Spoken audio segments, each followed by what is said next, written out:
Most people don't know it, but the IRS adds interest charges to your tax debts daily. So if you owe the IRS today, you'll owe even more tomorrow. And it doesn't stop until you get right with the IRS. The good news is getting right can start with one phone call to Optima Tax Relief, America's #1 tax relief firm. Optima's tax professionals specialize in the Fresh Start Initiative, a powerful IRS program that can save you thousands if you qualify. In fact, the experts at Optima have resolved over $1 billion in tax debt for their clients. Call now for a free consultation. Call 800-343-6460. 800-343-6460. 800-343-6460. Optima Tax Relief. Some restrictions apply. For complete details, please visit OptimaTaxRelief.com. Want more speed? Well, you're in luck because Xfinity just increased their internet speeds and they're faster than ever. Plus, with super fast internet and a reliable connection, you can do more of what you love whenever you want. More gaming, more downloading, more video chatting, and more cozy nights on the couch streaming your favorite movies and TV shows. If life with more speed sounds pretty awesome, that's because it is. It's time to get more out of your internet with faster speeds from Xfinity. Get 300 megabit Xfinity internet for only $25 a month for 12 months with no annual contract and Wi-Fi equipment included. That's 50% more speed for the same great price. Go to Xfinity.com, call 1-800-XFINITY, or visit a store today. Requires paperless billing and auto pay with stored bank account. Restrictions apply. Taxes and other charges extra. After promo, regular rates apply. Actual speeds vary and not guaranteed. Want more speed? Go to Xfinity.com, call or visit a store today. It's a priority for us at this station to bring you all sides of a story and to talk about the news fairly, completely. Get all the facts and be really aware. Utah's Morning News with us, Tim and Amanda. Weekday mornings 5 to 9 on KSL News Radio. Traffic and weather together brought to you by Sinclair's Dino Pay app. Save up to 20 cents per gallon. Freeways are looking clear. UDOT says a traffic light is down at State Street at 21st South in Salt Lake City. Escape the winter blues for blue skies and sunshine in Beatty, Nevada. Experience Death Valley National Park, canyon, and desert trails for off-road hiking, biking, ghost towns, and more. BeattyNevada.org. KSL weather, more storms in the forecast tomorrow and Thursday, then cloudy skies, and things will warm up just in time for the weekend. Right now it's 39 degrees. I'm Jessica Lowell, KSL News Radio, 102.7 FM, 1160 AM, and KSLNewsRadio.com, Utah's news, traffic, and weather station. Super Tuesday. The race to decide the White House could be decided tonight. Over 800 delegate spots will be decided. Here in Utah, Democrats will cast ballots. Do you want something new? Go out and vote. It all begins by showing up. Coverage continues tomorrow morning starting at 5 and continues all day. Now, our hosts for live election results, Jeff Kaplan, Boyd Matheson, and Mara Carabello on KSL News Radio. Good evening. The polls are now closed in Colorado and Minnesota. Welcome to KSL News Radio's special live coverage of Super Tuesday. Jeff Kaplan here, Boyd Matheson, Maura Carabello. The polls are now closed in 12 of the 15 states participating. The votes are being counted. First of all, Boyd, the host of Inside Sources, what are you seeing tonight that caught your attention? So far it's been pretty much as according to script, I think, both on the Democratic side. Of course, President Biden racking those up pretty much unopposed in most of those places. A few little interesting protest votes here and there on the uncommitted line. And then as far as the Republicans go, of course, the former president is racking up a good chunk of delegates tonight. One to keep your eye on that is too close to call right now is Vermont. That's probably the best place for Nikki Haley to pick up a win tonight. And then, of course, we're going to keep our eye on how she actually shows here in the state of Utah. Another one that I know the Haley campaign has had their eye on for tonight. Maura Carabello is a host on KSL at night. We've done this a few times now, and it's a pleasure and honor to be working with both of you again. Maura, what are you seeing tonight? I mean, I'm going to piggyback on what Boyd said. What's interesting about Vermont right now is if you had checked in 30 minutes ago, Haley was eking out a little bit. She's projected to win by over 2 points. Right now, she's down a little bit. So it is a competitive race. But I'm going to tell you, if the headlines we've been hearing all day are, this is the predictor of the election in November, let's talk about what the predictors are. Are they who is going to win and lose? Because I would suggest the three of us believe we already can guess pretty much Trump's going to dominate the night, President Biden's going to dominate the night. So what is it to look at as indicators? Well, I think we're going to start looking at down ballot races. That means non-presidential. We're looking at governor's races, U.S. Senate races, congressional races for sure as it relates. And then we're going to talk I want to talk a lot about Utah and what it means to caucus tonight beyond the presidential race. What I'm looking at closely is what's going on in Utah. The caucuses began at 6 o'clock. We're hearing some reports from various places that there are long lines to get in the door at some of these caucus locations. Amy Kobabe is working this tonight. She's our reporter, one of them this evening. She just texted me, crazy, busy, packed. Lines out the door. Well, at 7 o'clock, the presidential preference polling was supposed to take place. Some people are having a hard time getting in the door. And that's a good thing. It means people are actually showing up to participate in the process. Unless there's a problem with the websites or the technology, then that might be a different issue, but it remains to be seen. Yeah, and Amy and a few others that are out there in the field, they said the lines are long, but people are doing well, and they're moving quickly. I think that's the one thing that I've heard anyway, is that, yes, lines are long. That's a good thing. But they're moving quickly. So some of that may be process stuff, but better to have more. Let's give a shout out as we talk about caucuses to the volunteers who largely run parties, Amen. Right? I mean, we have to remember, for as frustrating, technology starts to help until it doesn't start to help, right? Exactly. And by and large, both the Democratic and Republican parties in the state of Utah are powered by volunteers. So tonight is going to take a lot of people power to get it going. And so those long lines, they may be a byproduct of a snafu with technology, but it is neighbors helping neighbors gather together and have these political discussions. And I love that. In fact, it was one of my favorite comments of this entire week rolling into Super Tuesday actually came from Diane Lewis, who's the chair of the Utah Democratic Party. And we talked about what the Democrats are doing in their caucus. And she said, before we do anything, we're going to focus to make sure we know each other and that we're friends. And that getting that community together. And Diane said, if we're going to solve big problems, you have to start by being friends first.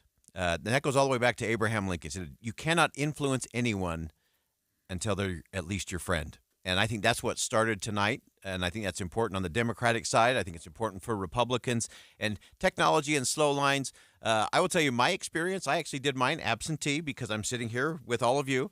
Took me 3 minutes to go online, couple of clicks, signed my name, gave it to my wife, and away you go. So they are working to make it work and to make it easier for everyone to participate. Now, let's acknowledge there are two systems tonight. So what we've been talking about likely are long lines at the Republican Party. They're doing a couple of things. They're going to slot delegates. We'll talk a little bit more about why they're doing that. But we're also holding the presidential primary. We suspect that's the long lines. Yeah. Let's give a shout out to the Democratic process. You could request a vote by mail, which was actually mailed to your house a couple of weeks ago, or you could show up today at a number of live polling locations, old school it, fill out a ballot and turn it in. And remember that the Democrats, you can be a registered Republican, unaffiliated, Green Party, or a Democrat. It's an open primary where the Republicans have for a long time had a closed primary. Could you caucus in the Republican primary and vote in the Democratic primary, or do they manage to prevent that? Can't do both. Can't do both.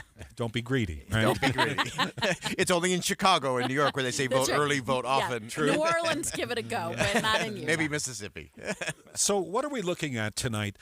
We know who is going to win these races, except for Vermont. Might be a toss-up at this point between Trump and Haley. We know Biden is scoring 90% plus in any race he's in. 9 of the states are already called for Donald Trump. So what are we looking at? I'm going to posit that one thing to pay attention to is exit polling by media organizations.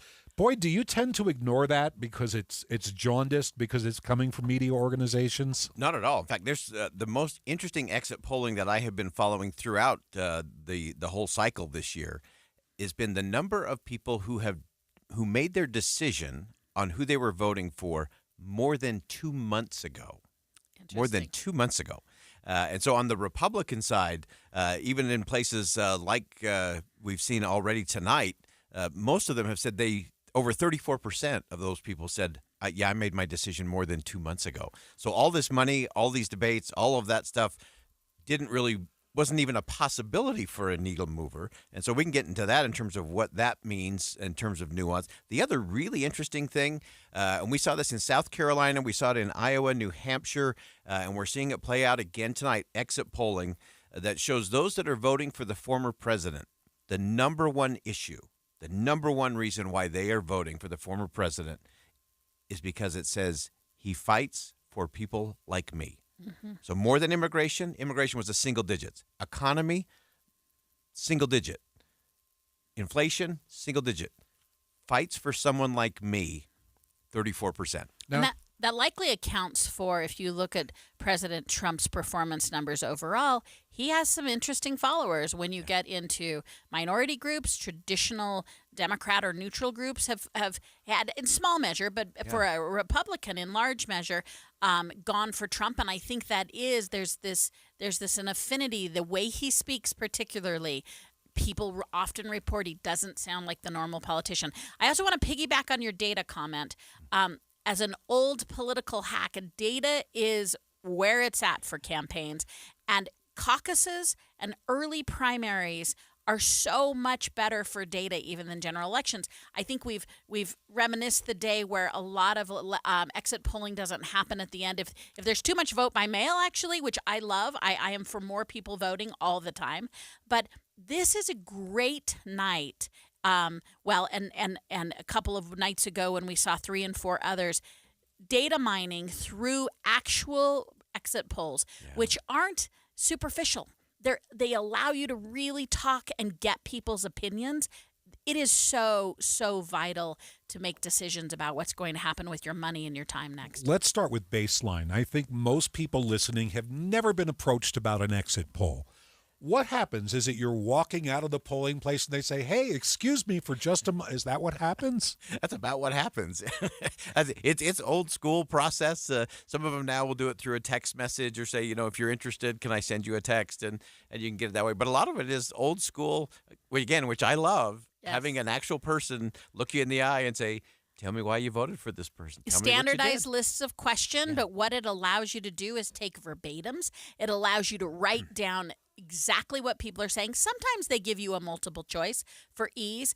They always are. There's a lot of laws around how far away from a polling place you can be. So if you're someone who wants to avoid an exit poller, you can. They're largely students. It's often a byproduct of student research. Yeah. And so you've got a lot of young people engaged and a standardized list of questions that they're grabbing and asking you. What about mail-in voters? They don't get polled outside a polling place, so are they lost to this system of data gathering? Well, I mean, what I'd say is they don't get exit polled. And so, yes, I mean, I think, boy, I love exit polling. It's unique. You've just finished doing it, and so you're really fresh about why. Yeah. But how you grab those are, their behavior. We never know, remember, data analysts never know who you voted for, but we often know when you voted. Right. And so you can predict that I am a reliable mail-in voter.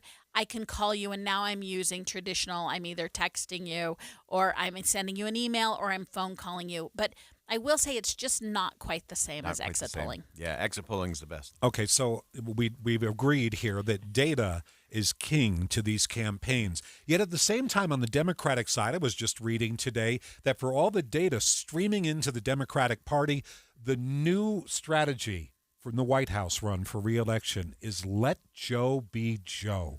Let him just do it. Just, whatever he feels at the moment, let him do his thing, and he'll be just fine. I'd be very wary of whatever polling they're looking at that's telling them that, because there are some interesting trends in polling, and Mara knows this as well as anyone. One of the things I've been tracking a lot over the last couple of months is counter polling. A lot of times we ask polls, and we kind of ask them in the way you'd ask them at a Georgetown cocktail party, as opposed to how would an average American actually have a conversation about the economy or jobs or what's going on at their kitchen table.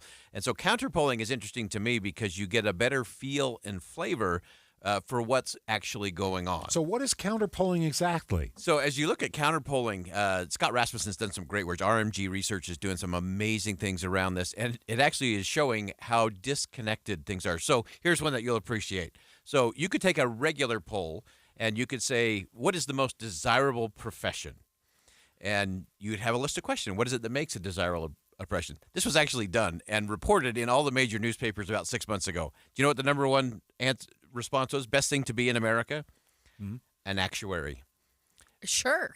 Being a Major League Baseball player yes. was ranked 247. So what matters is what you ask. And so the way they set up their traditional poll was, do you have to work outside? Do you have to work at night? Do you have to work on weekends? After you make a certain amount of money, it's all the same. And you just described a baseball player. Exactly. And so most of us would say, hey, I'll play baseball for $25 million a year. That would be great. I don't think anybody in the room would have thought, oh, yeah, the best thing to be would be an actuary. Most people couldn't even tell you what that is. And so that's why counterpolling matters, because then you can get down to, am I speaking the same language that the American people are having? And then you get to a whole different set of data. Sorry, Boyd Matheson, Maura Carabello. We'll be back in just a few moments. We're going to check in with Amy Kobabe, who is out at a Utah caucus this evening. She's been seeing the long lines. We have a report coming up. Stay with us. Our Super Tuesday coverage will continue.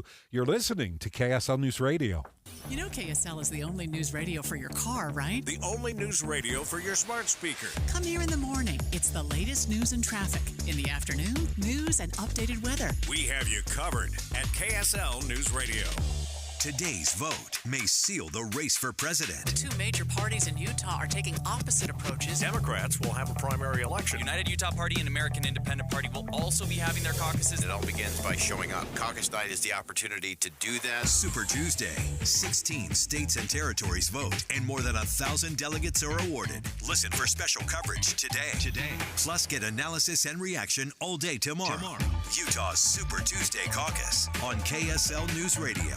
Held over due to popular demand. This is a once-in-a-lifetime opportunity to save 40 to 80% on a hot tub and swim spa. This weekend only, Friday through Sunday, Utah State Fair Park.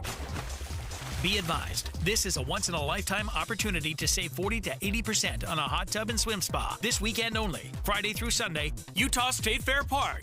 18-month interest-free financing. Our factories have demanded we sell 1,000 hot tubs and swim spas this weekend. Utah State Fair Park.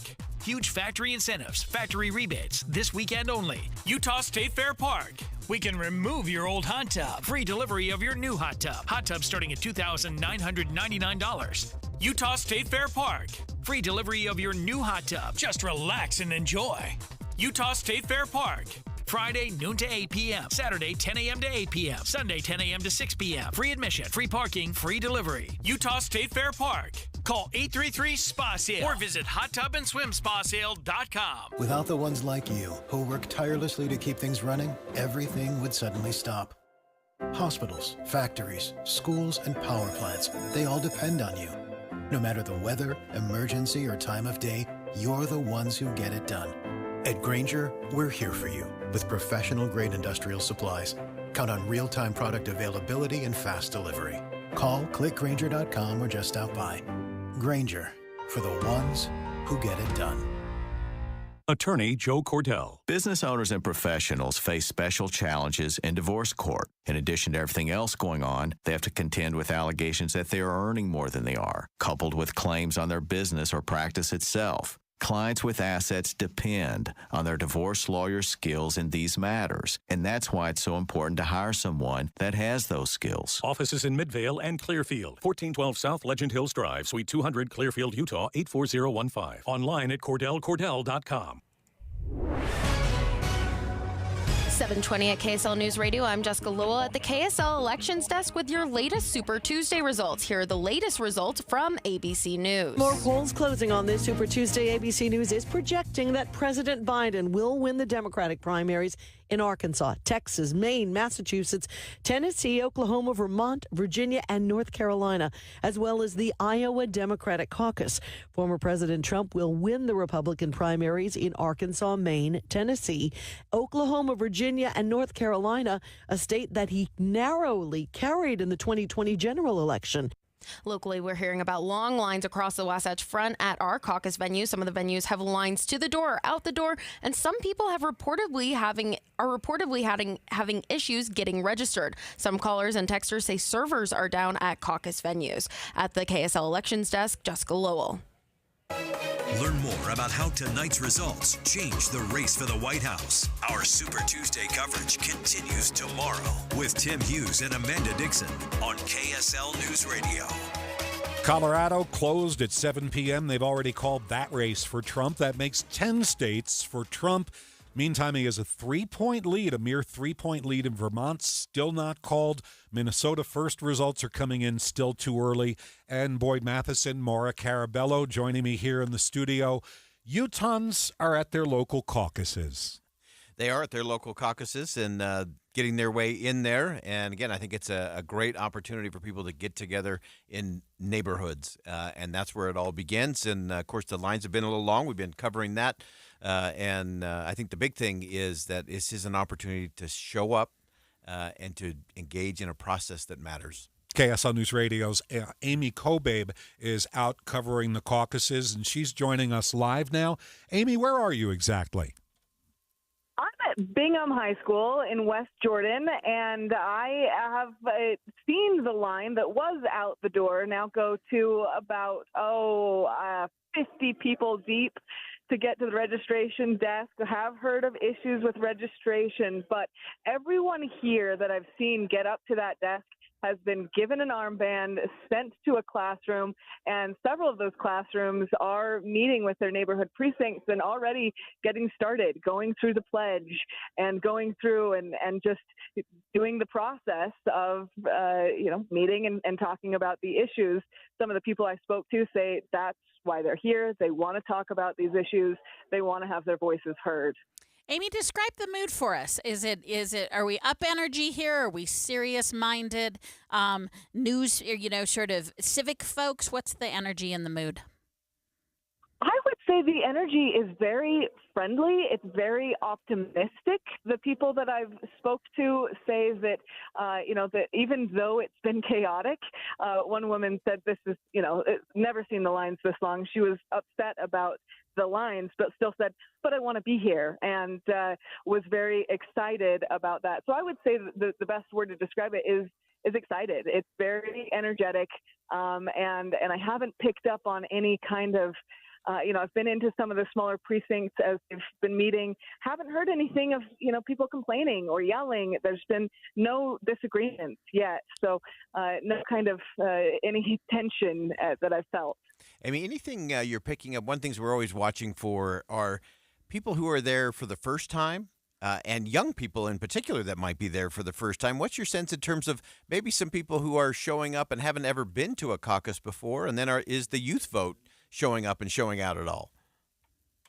I'd say there's a good mix. I'm seeing younger people, but more older people for sure. I did speak to one woman in line who was formerly a Democrat, and she said, I just registered as a Republican, changed party because I didn't feel like my voice was heard as a Democrat in Utah. I wanted to vote and make a difference with my vote, and so this is my first Republican caucus, she told me, and she was surprised by the line because she said, I've never seen this in the Democratic Party at all.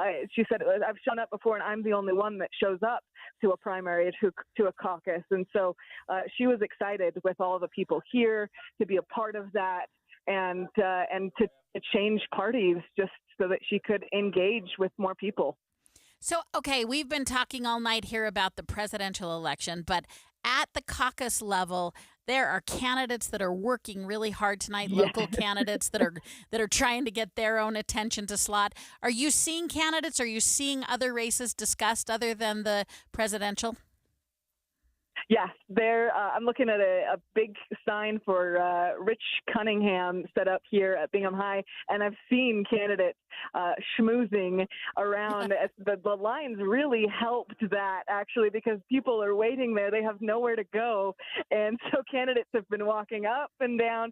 One woman I spoke to even said, I enjoyed that because before I even went into the classroom and talked, about in my neighborhood, I was able to get to know the candidate And she said that's her favorite part, is engaging with these candidates one-on-one, having that chance to talk to them, and that is definitely happening. And the word schmoozing is definitely on point. I was going to ask you about Richie Cunningham. Is that from Happy Days? I love that fact, and I'm so glad Mara raised this point that we always talk about the presidential stuff, but it's all the down ballot races, the things that really impact you and influence your neighborhood and your community. And it's an opportunity, even if you're standing in line, to have a conversation with someone who's running at the city council level, someone who's running for the state legislature. And those are important conversations. And again, part of the magic that we don't often see underneath the big headlines of the presidential. Amy Kobabe, thank you. Keep working those lines. KSL TV reporter Daniel Woodruff is joining us live. Where are you this evening, Daniel? Hey, I am at Brighton High School in Cottonwood Heights, and I have to say the mood here is quite different in the sense that people are really pessimistic about the organization, exactly how it's worked here. There were hundreds of people inside when we got here about 6 o'clock, and it basically didn't change. The lobby was just packed. People kept coming up to us and saying that this was horribly organized and horribly run. The technology wasn't working, not enough people at check-in, and they complained generally about their inability to vote by mail. The Republican chairman, Rob Axon, for the state, he is here, and he actually stood up and made some announcements and even got heckled a little bit by people who were upset. So it's a very different scene here because of the organization and the long lines. And even candidly, it was supposed to start at 7. It's now 7:27, and it was only expected that they're just now getting underway due to how long it took to get everybody in. Yeah, and that does show you how we were talking about this earlier. Volunteers matter. Yes, that's right. Getting that organization done. Daniel, anything else you're noticing there? Obviously, the frustration factor can be a big one and often sets the tone for how that caucus will play out. Anything else you're sensing? Anything in terms of the demographics of who's showing up and why people are there?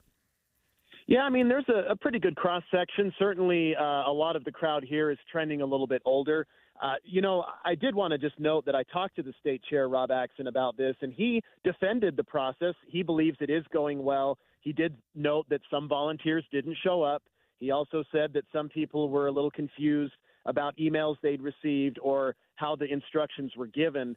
But he defended the process as what he said was a few extra minutes to have higher levels of civic participation. He believes that the caucus system is better than just voting by mail, and he defended this despite the fact that he spent a lot of time dealing with very frustrated and angry people trying to explain how it was going. I've talked to a couple people as well about who they're supporting tonight. I'll be honest, most everybody told me Nikki Haley in this area. I did talk to one person who said she was supporting former President Donald Trump. I did see a couple people wearing Trump hats, but by far the majority of people that I spoke with, not saying this is a scientific number or anything like that, but the people that we spoke with were by far supporting Nikki Haley for president and felt a dissatisfaction with the idea of a Trump-Biden rematch. That's very interesting. That will be very telling in terms of how the night progresses, in terms of what kind of support Nikki Haley gets. And remember, going back to where Mara led us off tonight, that who shows up? If there are a lot of folks that are Nikki Haley-type voters showing up and they run and become delegates, that will change the dynamic for the Republicans at the state convention. And Mara, you were talking about the fact that this turnover happens, again, Democrat and Republican alike, but this could be a bigger shift in terms of maybe the makeup of the delegates for convention. And it really matters. It matters at multiple levels. And I'm going to say about every third year, we almost totally change our delegates. Many of us go for a couple of years, take a few years off, go for a couple of years. So these really do make a difference. You're also seeing, I'm gonna do some speculation here, but having been to many a caucus night, you look at the two different positions, places, geographies that are up and coming and are growing and have new subdivisions and have new people versus really established neighborhoods who have probably been caucusing together many years. So I love the two different perspectives we're getting from our reporters. Well, so far, Nikki Haley is going to be the president of Brighton High School. That's right. I seem to know that. Our coverage will continue. We're going to talk to News Nation's White House correspondent coming up. Stay with us. Super Tuesday coverage on KSL News Radio. It is 7:30 at KSL News Radio. I'm Mark Jackson. KSL's top story is at the elections desk with the latest Super Tuesday results. And the Associated Press is just reporting former President Trump has won the Republican presidential primary in Colorado. Their call locally, KSL News Radio's Amy Kobabe says long lines of caucus goers are already forming at Bingham High School. Everyone here that I've seen get up to that desk has been given an armband, sent to a classroom, and several of those classrooms are meeting with their neighborhood precincts and already getting started. Stay with KSL News Radio, of course, for updates tonight. The Church of Jesus Christ of Latter-day Saints has bought the historic Kirtland Temple. The site has been owned by the Community of Christ. The church paid $192 million for the temple and other historic sites in Nauvoo. It includes several personal belongings of Joseph Smith. And our top national story, U.S. Senator Bob Menendez and his wife faced new charges that they obstructed justice while they were being investigated over allegations that they accepted bribes of gold bars, cash, and a luxury car from three favor-seeking New Jersey businessmen. The obstruction charges were added to a rewritten indictment returned against the New Jersey Democrat and his wife, Nadine. In a statement, the senator says he is innocent and will prove it no matter how many charges they continue to pile on. Coming up, we are seeing a nice warm-up this week. Maybe you noticed. KSL weather is next. KSL News Time, 7:32. Now, during Staples Print Big Sale, get $20 off your print purchase of $100 or more, $50 off your print purchase of $200 or more, and $100 off your print purchase of $300 or more. So the more you print at Staples, the more you save. To demonstrate, print at Staples, you save. But if you print at Staples, you save. See how that works? Staples Print Big Sale. Print more, save more. Up to $100. Ends 4/6. Visit staples.com/print for details. We're going abroad for the first time in years. To Spain. So we started using Babbel. And started learning Spanish fast. With Babbel, you can start having conversations in another language in just 3 weeks. ¿Cómo te llamas? ¿Cómo te llamas? When you learn a language, you want to actually use it. Babbel is designed with that goal in mind. In just 3 weeks, we're starting to have conversations in Spanish. Gracias, Babbel. Babbel, language for life. Now try Babbel for free at Babbel.com. That's Babbel.com. Guys, did you know your testosterone level impacts your energy, libido, sleep, weight, hair loss, mood, and even ED? And right now, Revive Men's Health Salt Lake City will check your testosterone for free. They've helped thousands of men since 2011 feel and perform better. They're so confident they can help you, they even guarantee it. Schedule your free testosterone test, exam, and consultation today. Call 801-263-7777. That's 801-263-7777. Or visit ReviveMen'sHealth.com. Here's a way to get breaking news updates anywhere you go. At the store or in a work meeting, you can get breaking news on your phone. You can quickly read it, swipe, or click for more. It's super discreet, super fast. That's the app for KSL News Radio.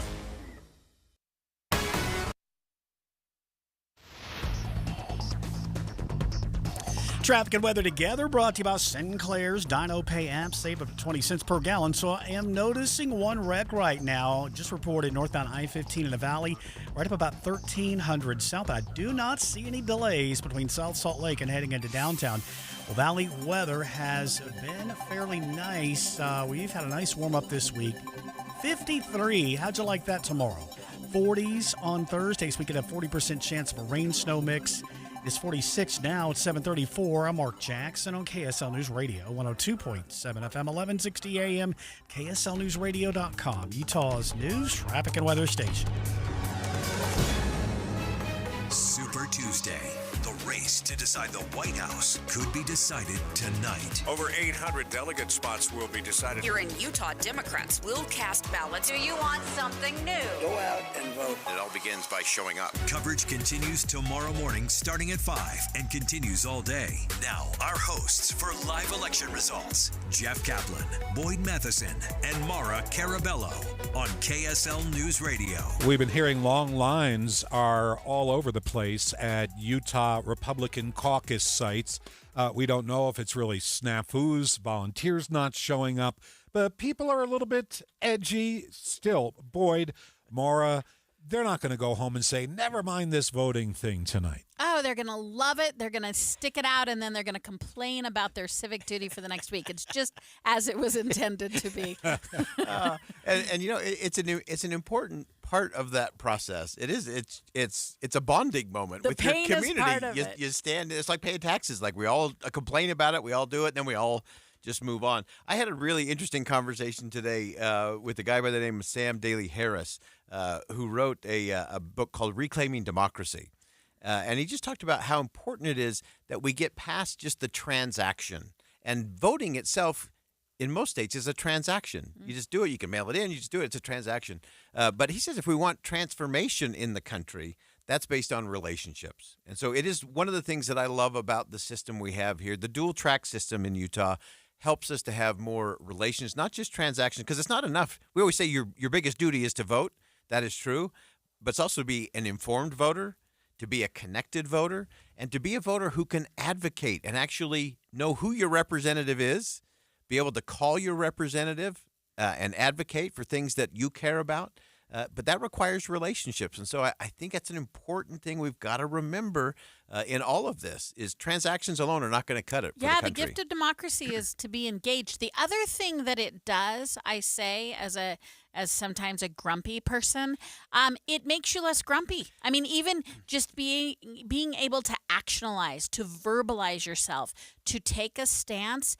I think if you feel out of control and you feel like things are spinning, participation is how you retake control of how you feel and how you interact with American democracy. The flip side of that is grumpy posting on Facebook about it. Exactly. Facebook's not real, Jeff. Yep. Liking something with your thumb isn't That's a the transaction. same. You know, That's a transaction. I thought it was gone for good this morning, but boom, it came back. Unfortunately. Kelly Meyer is News Nation's White House correspondent. She's been following the national races closely. Kelly, thanks for joining us on KSL News Radio. Are we going to hear from President Biden tonight? I don't think we'll be hearing from President Biden tonight.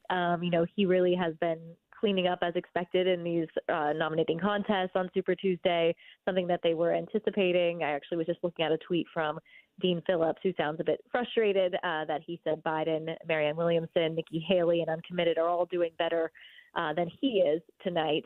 But for Biden, I was talking with his campaign officials just tonight, that they're really looking towards the general election. They are looking to kick that off. They have two big nights this week, Super Tuesday and State of the Union. And after that, really the general election kicks into full gear for him. He's going to be hitting the campaign trail in Philadelphia, Pennsylvania on Friday, Atlanta, Georgia on Saturday. The campaign tells me that he is going to be ramping up his travel and trying to point out the differences between himself and former President Trump and their efforts to really make sure that he doesn't get another shot at the Oval Office. So if you've talked to both campaigns leading into tonight, how are they managing expectations? What are they telling you is a victory for them tonight? In terms of for Biden or Trump and Haley? Right, for Biden. I mean, how is he? I mean, so much of it is, we've been talking tonight about what a foregone conclusion it is. So how are these campaigns managing and setting up an exciting finish for Super Tuesday? Yeah, I think that what they're focusing on, just making it more so that, as what they put it to me, is that it's kind of building the momentum towards, really kicking into full gear the general election. It seems it's all eyes focused on that. Biden's pretty much ready to clinch the nomination here in the next few weeks. Trump pretty much ready to clinch the nomination over, I think, by March 12th. So they're ready to get this into full gear. This likely seems to be a rematch of 2020. They're ready to showcase the differences. They feel as though Trump isn't going after the voters that he, is losing here, potentially the Haley voters, the moderate voters. They feel he is isolating himself more from that and not doing himself a favor, as we're seeing some of the exit polling coming in tonight. And I think they're really just remaining focused on that general election and really knew that this was, who's going to pick up these wins in these states. So it wasn't exactly it's a Super Tuesday. It wasn't that much of a surprising Tuesday for them, but they're really trying to move forward into the next step here. And as you look at the kind of the end of the beginning, what Super Tuesday often is, and the campaigns start to shift towards that general election feel and flavor, both sides have been worried about kind of the disaffected voters. Of course, the Biden campaign worried about what happened in Michigan with the 100,000 uncommitted. You have the Haley voters on the Republican side, and everyone's on both sides are talking about it's time to unify the party and get ready. But it doesn't seem like either President Biden or former President Trump are really focused on that unity message at this point. They still seem to be kind of picking a few fights and trying to score a few points. Yeah, and it seems a lot of President Biden really focusing in on Trump in his speeches. Obviously, Trump focused on a bit on Haley and also on President Biden. He had fire Biden signs when we were there in South Carolina at that primary night win, really moving towards the general election for him. And then even within his own party, and something that we were reporting on today and watching, and now we're seeing the returns coming in from states like Colorado and Minnesota. But this protest vote for President Biden is something that could be alarming to his campaign going into the general election. The support he's losing among progressive Democrats for his support for Israel, continuing to send military aid to Israel as this humanitarian crisis in Gaza continues to grow.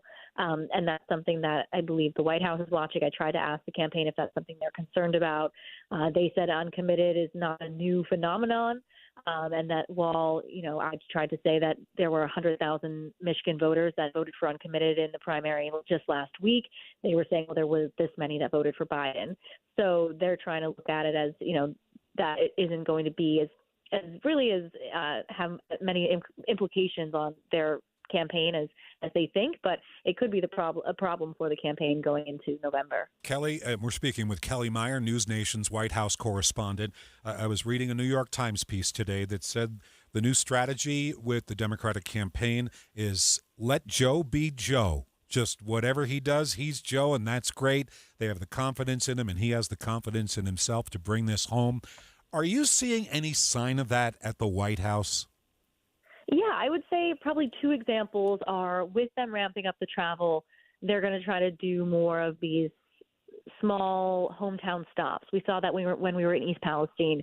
He gave an address, and then afterwards he visited a small candle shop. So they feel as though Joe, let Joe be Joe, thrives in those smaller environments, meeting voters face-to-face, more intimate interactions, and that he's able to kind of be more of himself in those kind of settings. So they're trying to create more moments like that as much as they can as they go into the general election. So I think that's something that they are focusing on going forward. We want to thank you very much for joining us. Kelly Meyer, News Nation's White House correspondent, pulling some overtime this evening. We appreciate you coming on KSL News Radio. So, folks, I'm looking at a screen where they show Mar-a-Lago with a stage, lots of red, white, and blue. We're waiting for President Trump, former President Trump, to speak. Yeah, and I think it'll be very interesting to listen to the tone tonight. Does he go more as he was in New Hampshire, very fiery, very outspoken? Will he be calling on Nikki Haley to step aside and go for unity? Or will he be more like he was in South Carolina, a little more conciliatory, trying to bring the party together? Who will he be listening to? We know we got a couple of rounds of golf in today, so that tends to take a little bit of the fire out of the belly there and might temper it just a little bit. It's interesting as I listen to our conversation, the theme here is connection, right? We said at the early part of the show that when you look at polling and why you voting for Trump, it's all about he's like me, he's my kind of guy. Now I hear Joe being Joe is sort of the Democratic response, right? Yeah. It's sort of saying, oh, you got to connect with this guy. We're right now in America, we are emotionally driven. We're not analyzing the issues quite as much. So what Trump does on stage tonight when it was a foregone conclusion. His team was able to prep for it.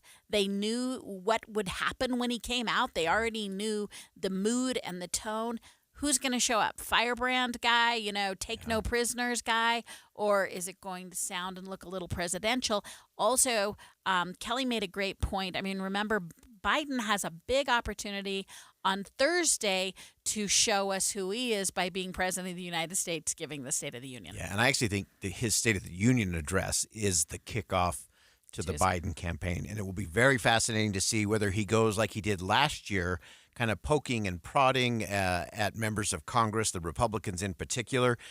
His State of the Union last year was much more like a political rally speech than it was a unite the nation and come together to solve problems kind of speech. So this is going to be very interesting to see, one, who comes out tonight in terms of the former president. And then on Thursday, we'll watch very closely to see what the current president does with a big national spotlight. That's right. I mean, that's it's all about connection at this point, right? I mean, and that's what we saw happening in the Republican primary. We're coming to a penultimate moment where there's only 2 left, right? And Nikki Haley is still left standing. But as all the candidates fell away, it wasn't sort of their credentials and bona fides. It was whether they could connect. I mean, I think ideal to this was Ron DeSantis, who came in hot and early where we all thought, oh, he's going to perform really well.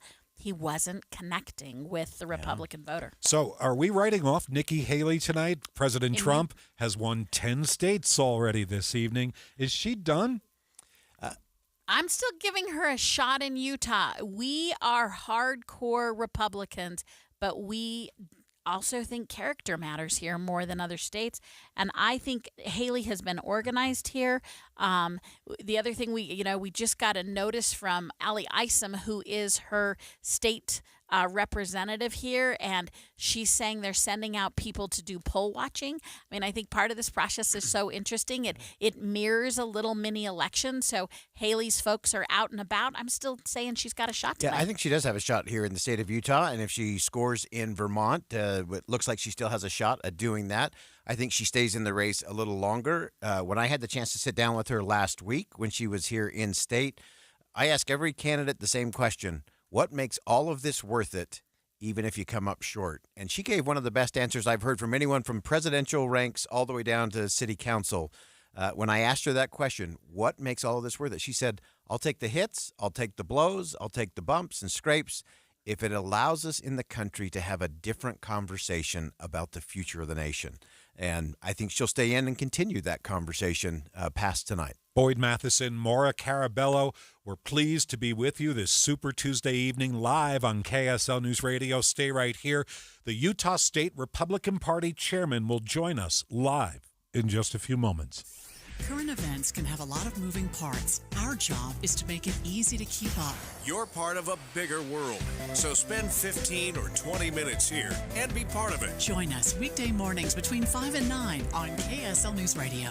Want more speed? Well, you're in luck because Xfinity just increased their internet speeds and they're faster than ever. Plus, with super fast internet and a reliable connection, you can do more of what you love whenever you want. More gaming, more downloading, more video chatting, and more cozy nights on the couch streaming your favorite movies and TV shows. If life with more speed sounds pretty awesome, that's because it is. It's time to get more out of your internet with faster speeds from Xfinity. Get 300 megabit Xfinity internet for only $25 a month for 12 months with no annual contract and Wi-Fi equipment included. That's 50% more speed for the same great price. Go to Xfinity.com, call 1-800-XFINITY, or visit a store today. Requires paperless billing and auto pay with stored bank account. Restrictions apply. Taxes and other charges extra. After promo, regular rates apply. Actual speeds vary and not guaranteed. Want more speed? Go to Xfinity.com, call or visit a store today. Visit the contest page on KSLNewsRadio.com. This week, win tickets to comedian Jim Gaffigan on the Barely Alive Tour, Friday, October 25th at the Eccles Theater. Or win tickets to an upcoming Real Salt Lake match. Listen to the RSL game on KSLSports.com. Plus, win tickets to see Tim McGraw on his Standing Room Only Tour, April 5th at the Delta Center. Text the word contest to 57500 or go to KSLNewsRadio.com/contests.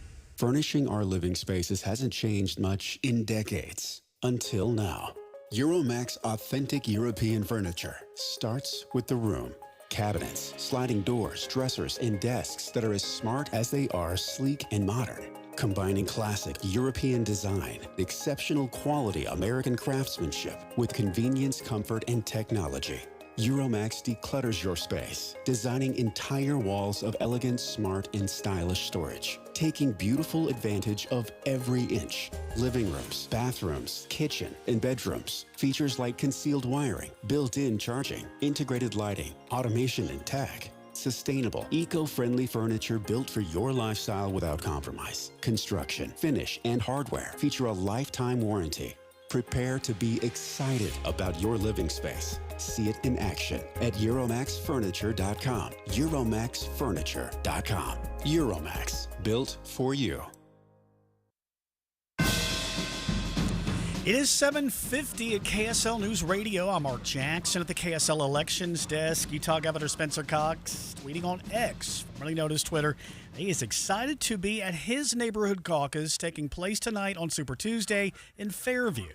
Now an update, Your Voice, Your Vote 2024 from ABC's Daria Albinger. We have more projections on this biggest night of the primary season. ABC News can project that President Biden will win primaries in Colorado, Alabama, Texas, Maine, Massachusetts, Tennessee, Oklahoma, Vermont, Virginia, and North Carolina, as well as the Iowa Democratic Caucus, and that former President Trump will win Republican primaries in Colorado, Alabama, Maine, Texas, Tennessee, Oklahoma, North Carolina, and Virginia. This is ABC News. At the KSL Elections Desk, I'm Mark Jackson on KSL. Listen for complete results, analysis, and reaction to tonight's vote. Our Super Tuesday coverage continues on Utah's Morning News. Tomorrow between 5 and 9 on KSL News Radio.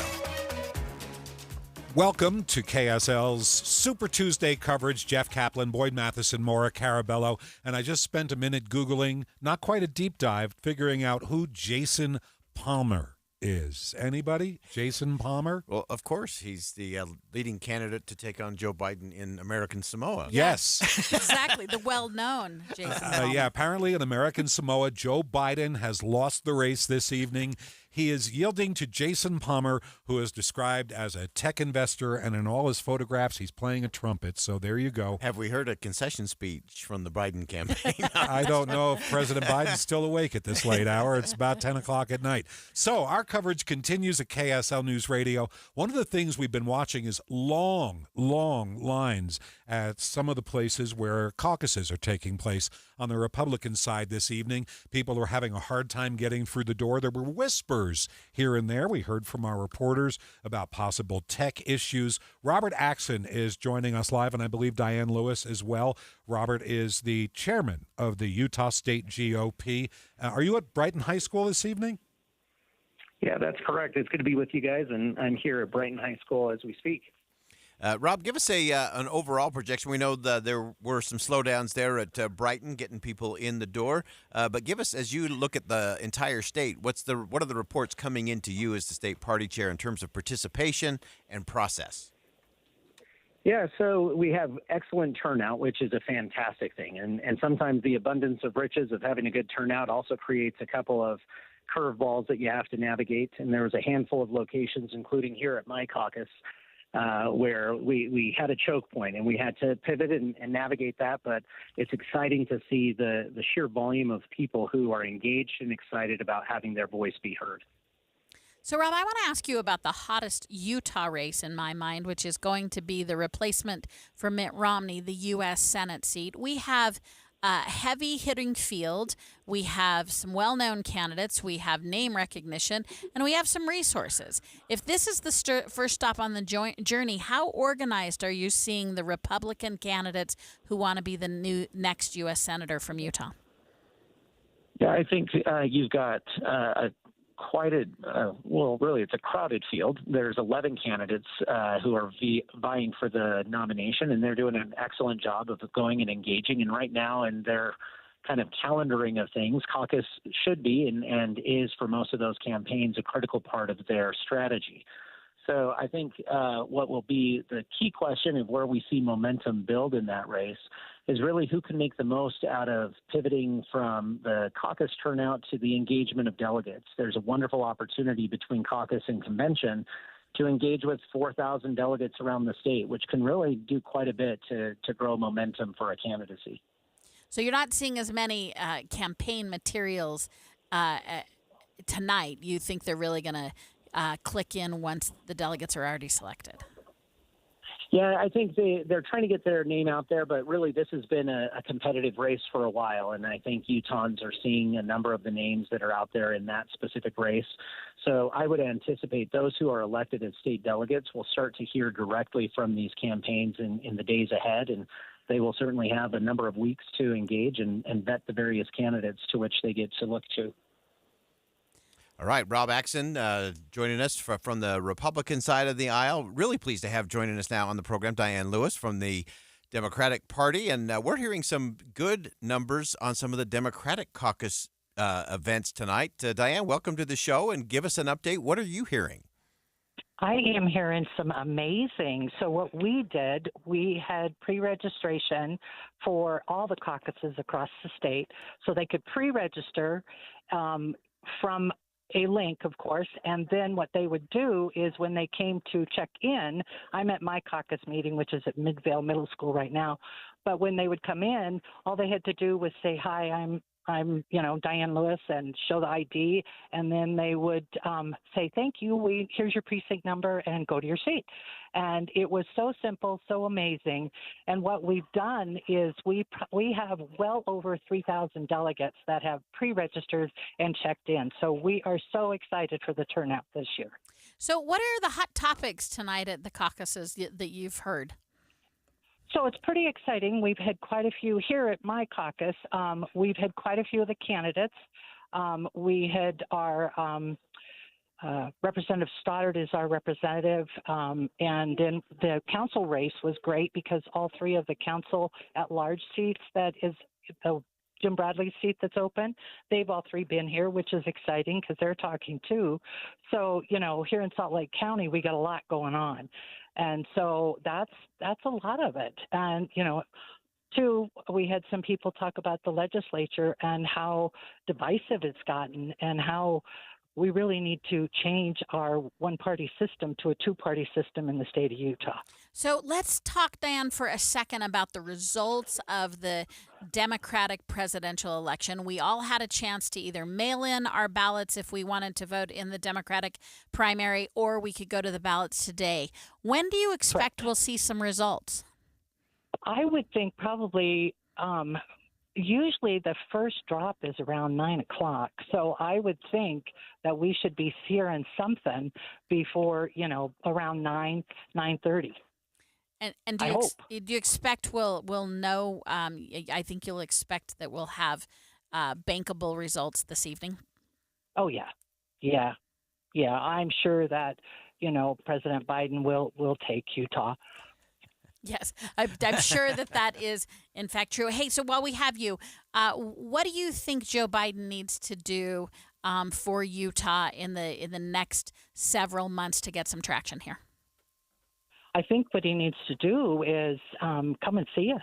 I mean, he's been there a couple of times already. I was able to personally go up and meet with First Lady Biden.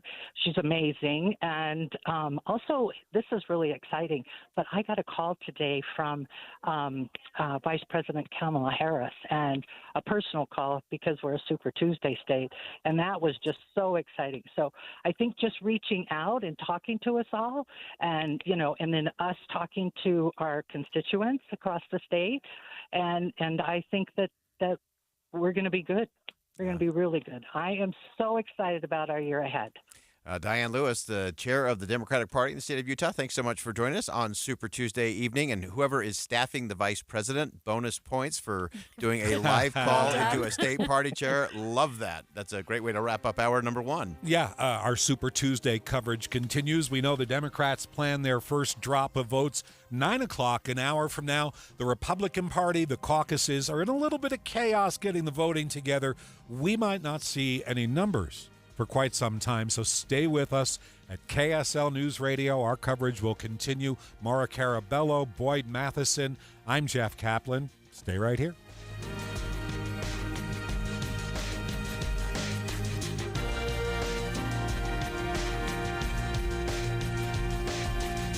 KSL FM Midvale. KSL Salt Lake City. From the KSL Common Spirit Health Studios, this is KSL News Radio.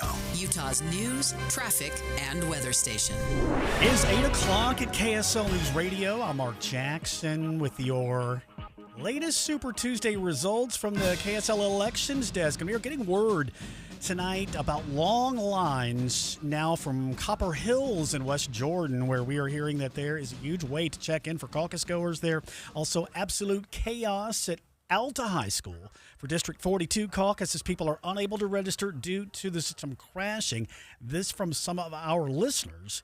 Utah GOP Chair Robert Axson says, yes, some places are seeing crowds, including his own caucus site at Brighton High School. And there was a handful of locations, including here at my caucus, where we had a choke point and we had to pivot and navigate that. But it's exciting to see the sheer volume of people who are engaged and excited about having their voice be heard.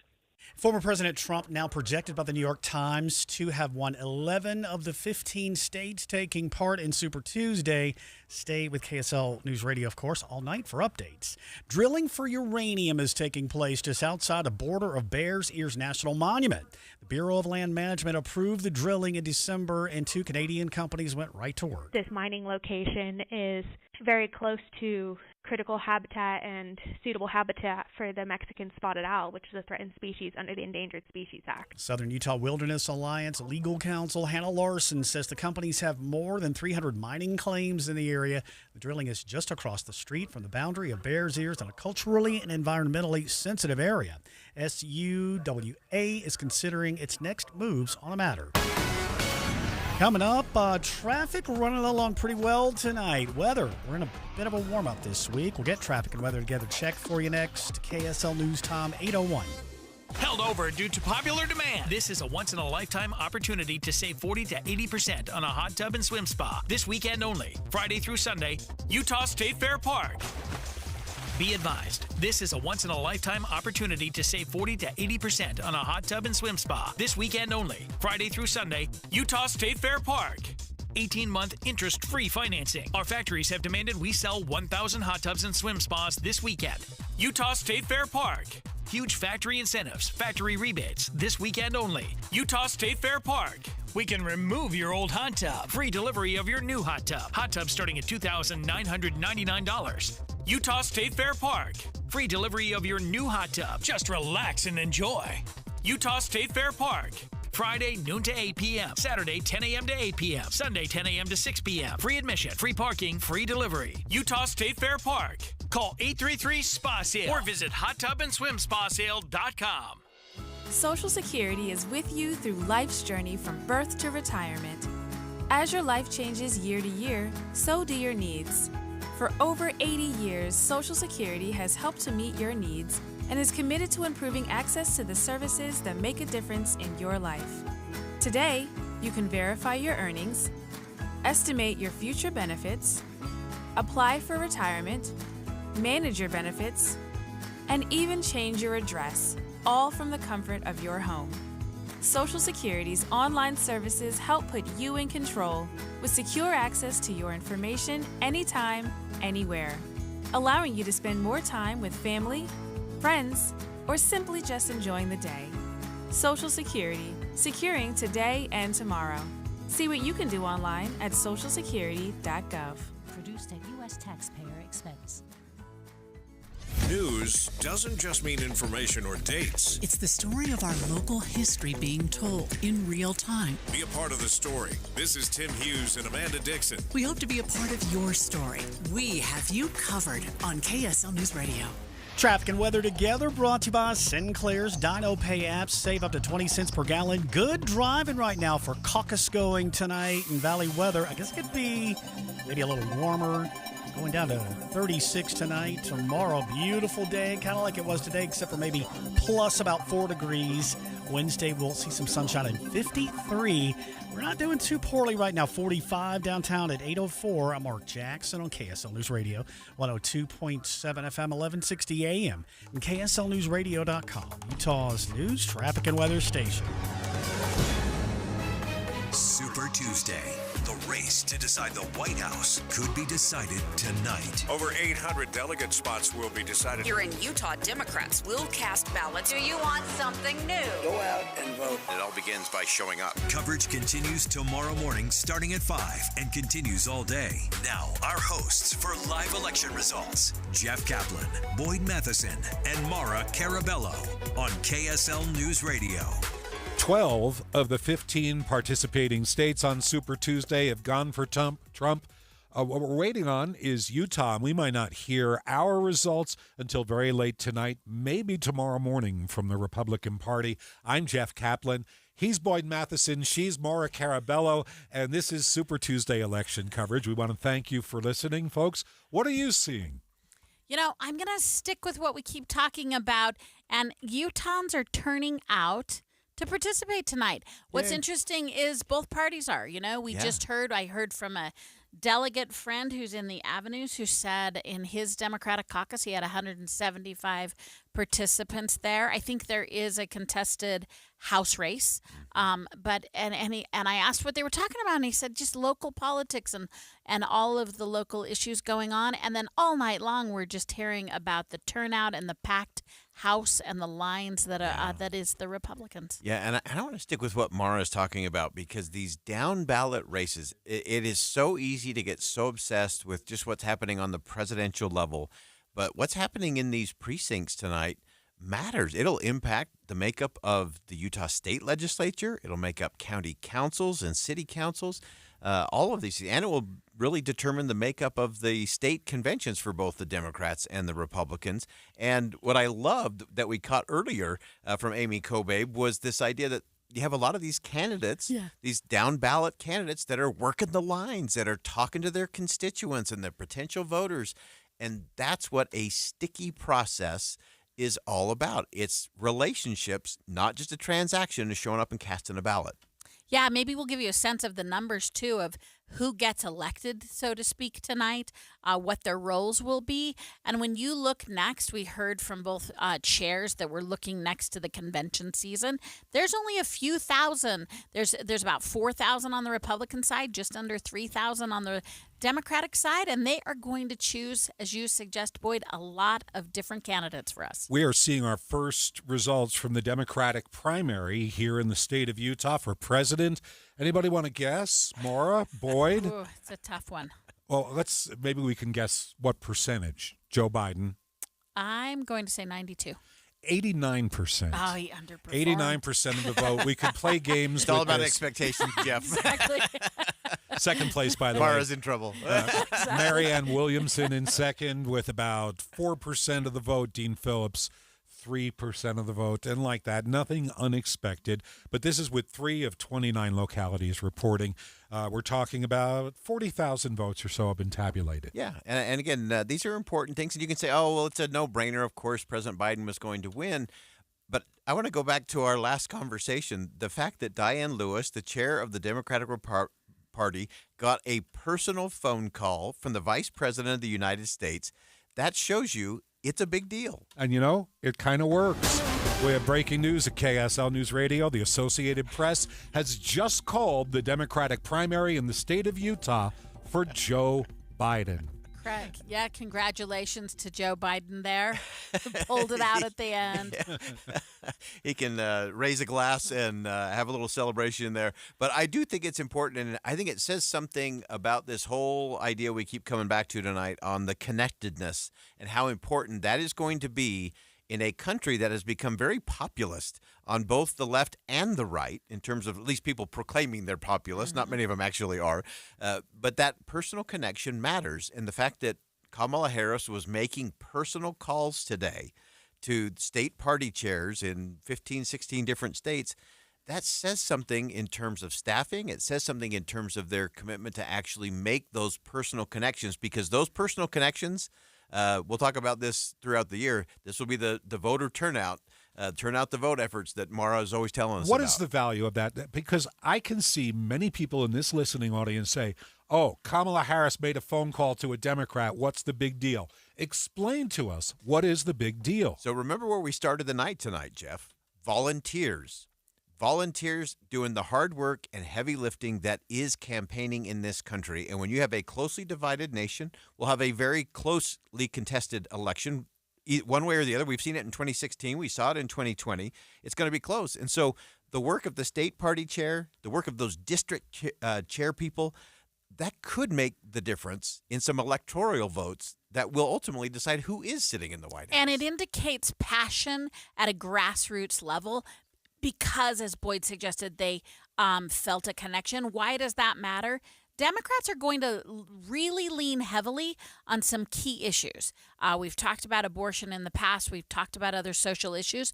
Those are going to be key determinants, and that's a matter of connectivity and passion on the issue. And so in addition to all the paid media we're going to see, this really good use. And I want to give a shout out to the use of the vice president, who has not always been heard or seen in this campaign.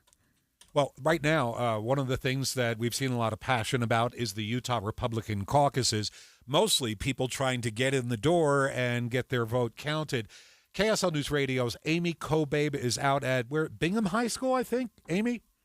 I moved to Brighton High. I heard there was a lot of drama here, so we are now at Brighton. And, there was a lot of drama. I've seen videos of the chair of the party trying to tell people what to do, people yelling back at him that they couldn't do that. So people have made it into their precincts, and they're talking. I'm walking into one of those right now to just check and see how it's going.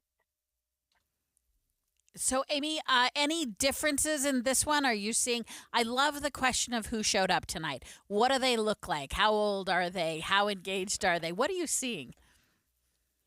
Yeah, I spoke to a couple of couples as they were walking out. Their precincts had just finished up everything that they had come to do, and older crowd for sure. Not seeing a lot of younger voters, first-time voters.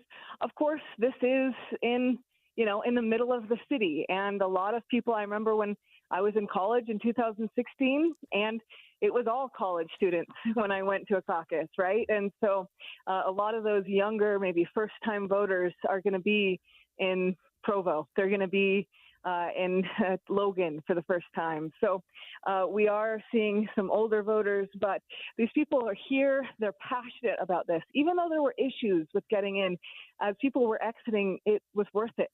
They said that they had to show up. They wanted to do it. I spoke to one man. He said, there was only about 7-8 people that showed up in his precinct, but he was glad he showed up. He was a little upset that Nikki Haley won in his precinct in the presidential preference poll, as he was a firm Trump supporter. But then a couple behind him that I spoke to said, they had 40 people that showed up and had a really engaged neighborhood, people that were talking about all the important issues. Yeah, and Amy, you mentioned that some of those were all wrapped up and leaving. And so when you look at that in terms of a personal investment, if people are leaving and it's only 10 minutes or 15 minutes after 8 p.m., spending an hour with your neighbors at a caucus, I do not think is a very high price to pay for a constitutional republic. Yeah, no, I mean, they certainly are. That's an efficient run. I mean, it's one Tuesday night. It's walking, it's some mobility. You're getting your steps in. Amy, are you hearing any? We all want to know what your guess is on Trump versus Nikki Haley tonight. You got any best guesses?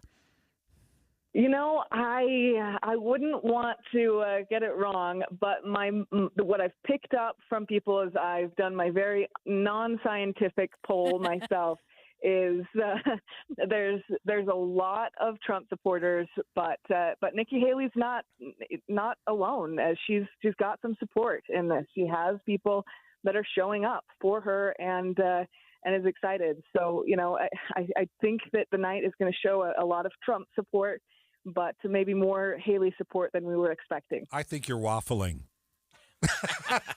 She's reporting, Jeff. You've put me in a tough position here. Well, I can tell you I'm this. not going to pick a winner. We do have some results finally counted from the Utah Republican caucuses.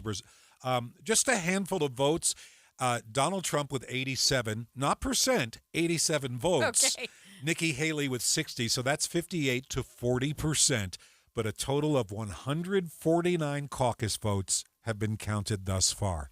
And I want to know where they are, because that shows you where the efficient precincts that is were efficient. In terms they're of being done. in, they're out, and they're counted. Yeah, and again, I also think it's important to remember that on a regular election night, when the polls close at 7 o'clock, we still don't get results until 9 or 9:30 or 10 or into the following day. And so I do think we have to be careful, because it's easy to turn this into something that is super complicated, and it's not. Yeah. Anyone who can navigate a high school election can navigate a Democratic or a Republican caucus in the state of Utah. It is not that hard. So, Amy, are you still with us, Amy?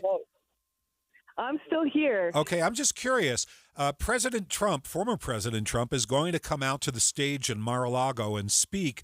Will they be watching this at the caucuses? No, most people here, I just passed one classroom where people were still casting their vote for the presidential preference poll. But a lot of people going home, and if they're going to watch that speech, they're going to watch it at home with the kids, maybe have a late night snack. And at Mar-a-Lago, Donald Trump has just walked up to the stage, standing in front of American flags, wearing a blue striped tie, just standing at attention, accepting the accolades. Can we bring up some of the sound from Mar-a-Lago? Is that okay? Former President Trump at Mar-a-Lago choosing the blue striped tie tonight in the ballroom at Mar-a-Lago. We did notice that at Fox News coverage. When we get to the president's address, the former president's address, we'll bring it to you live here on KSL News Radio. What do you got? I've got a couple other precincts reporting in. Wasatch County was actually in, out, and done in under 30 minutes. Oh, goodness. For their precinct. So, again, I think we'd like to make this complicated. It's not that complicated. I don't think it's too big of an investment, and I think it's a worthwhile investment to be with your neighbors. And I think some of the things that we also need to remember in these caucuses is that most of the time is spent not on the presidential race. It's picking your delegates to go to the county convention, to the state convention, and to lead your precinct in the future. So a lot of these precincts that take a little longer, it's because they're doing things that are most important to them and closest to the things that impact their day. All right, we're going to go to former President Trump speaking live at Mar-a-Lago on KSL News Radio. I think so conclusive. This was an amazing night, an amazing day. It's been an incredible period of time in our country's history. It's been sad in so many ways, but I think it's going to be inspiring because we're going to do something that, frankly, nobody's been able to do for a long time.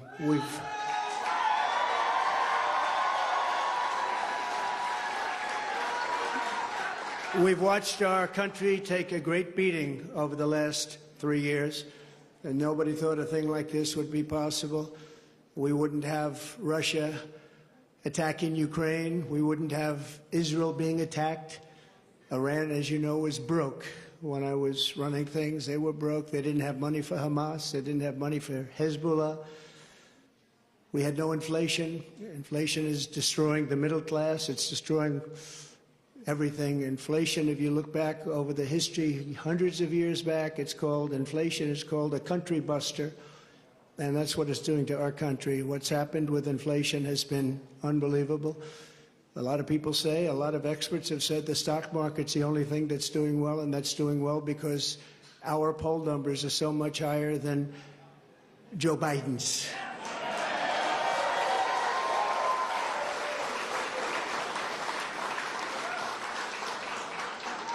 He's the worst president in the history of our country. There's never been anything like what's happening to our country. Today it was announced that 325,000 people were flown in from parts unknown.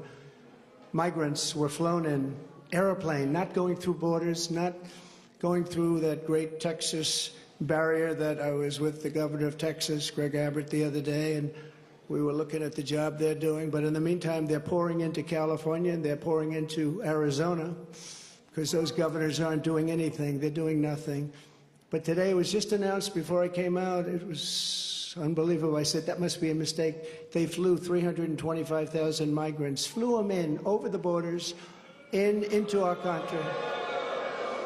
So that really tells you where they're coming from. They want open borders, and open borders are going to destroy our country. We need borders and we need free and fair elections, or we don't have a country.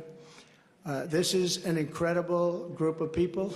So many celebrities that I'm not going to introduce any because I'm just going to get myself in trouble if I do that, because I'll leave out most of you.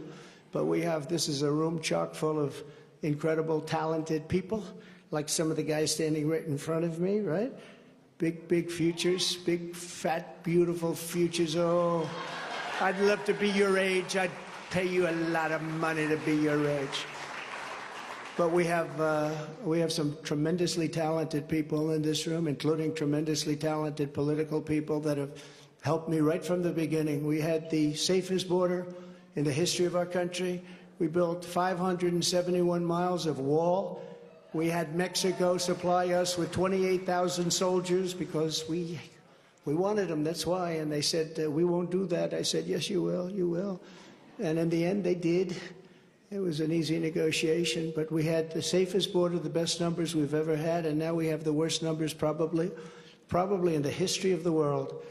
It's sad to see what's happening to our cities. Our cities are being overrun with migrant crime, and that's Biden migrant crime.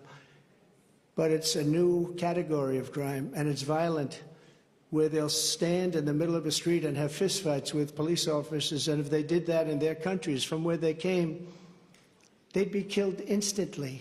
They wouldn't do that. So the world is laughing at us. The world is taking advantage of us.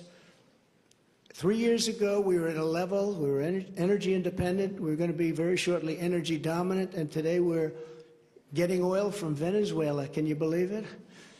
And we're doing numbers on that oil. You know what we're doing? We're refining the oil.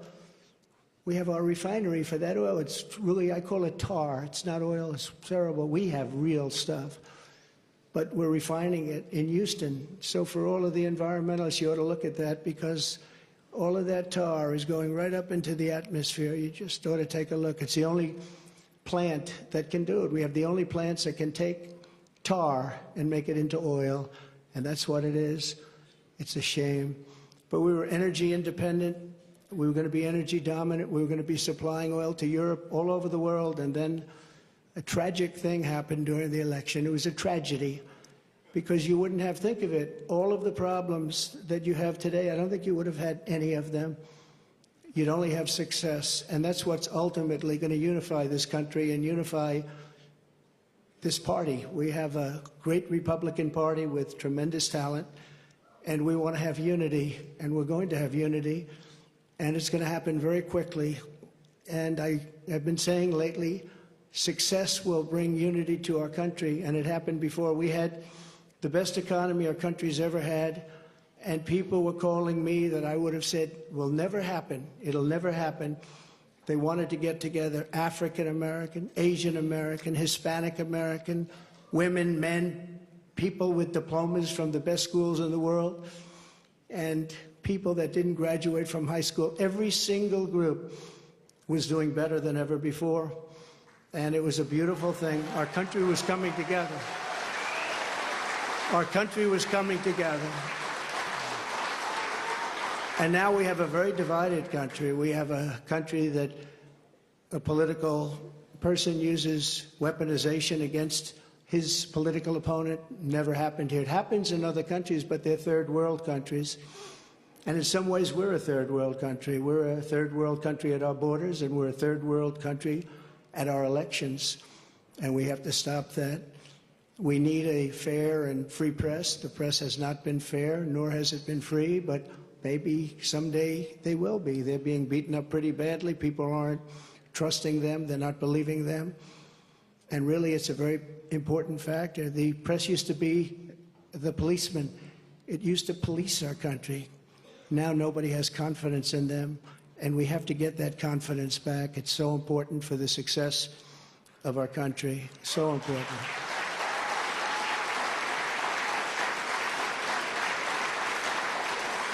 So this has been a day that we've been waiting for. I want to thank my family for being here. It's a great family. I have a great family.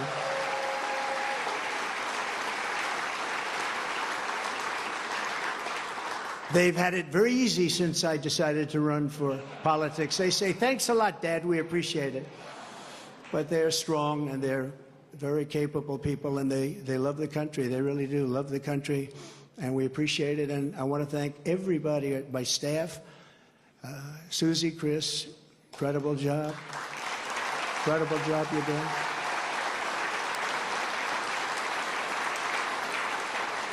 I read an article yesterday where it said this is one of the finest run campaigns that anybody has ever seen. That's pretty good, right? That's pretty good. It's really a statement.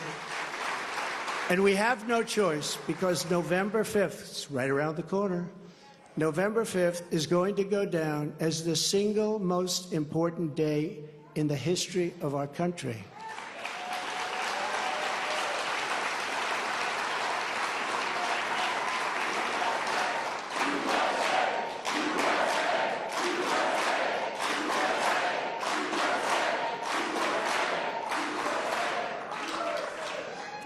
We're going to take it and we're going to make it like it should be, respected. Right now, we're not respected. Right now, our country is known as a joke. It's a joke. Other leaders who I speak to, other leaders can't believe what happened to us. Because 3 years ago, we were the most respected country anywhere in the world by far. We were doing things that nobody could believe. China was paying us billions and billions of dollars. In 25 years, they paid us nothing, zero, not 10 cents. I was getting billions of dollars, and they were happy about it, as happy as you can be. Of course, maybe there's reasons for things having happened, but they were not so happy with certain things, I guess, based on things that took place. But we were getting along with everybody. We were getting along, and we were respected by everybody. We had no wars. Remember when I had the debate with Hillary Clinton? She said, look at him. Look at that personality. He's going to cause wars. I said, no, my personality is going to keep us out of wars. And that's what happened.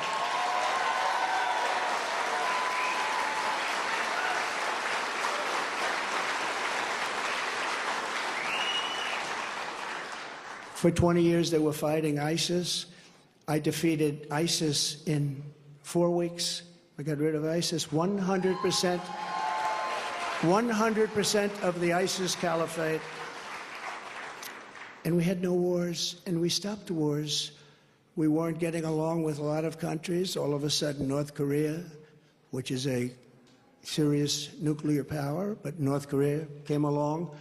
Kim Jong-un, we got along very well. We got along very well with China until COVID. That was a little bit too much, as far as I was concerned. That was too much. Couldn't take that one. But we made a trade deal with China that I don't even talk about. $50 billion a year in product they bought from our farmers, our manufacturers. They used to buy 10. I got 50, and it was great. But COVID, I don't even talk about that, because COVID was such a horrible thing. It started in the Wuhan labs, just as I said, the Wuhan labs. And it came out, I believe, through incompetence. I believe it was incompetence. Some people think it wasn't, but I believe it was. But regardless, it caused $60 trillion worth of damage and death all over the world, all over the world. And we did a fantastic job on that. We never got credit for that.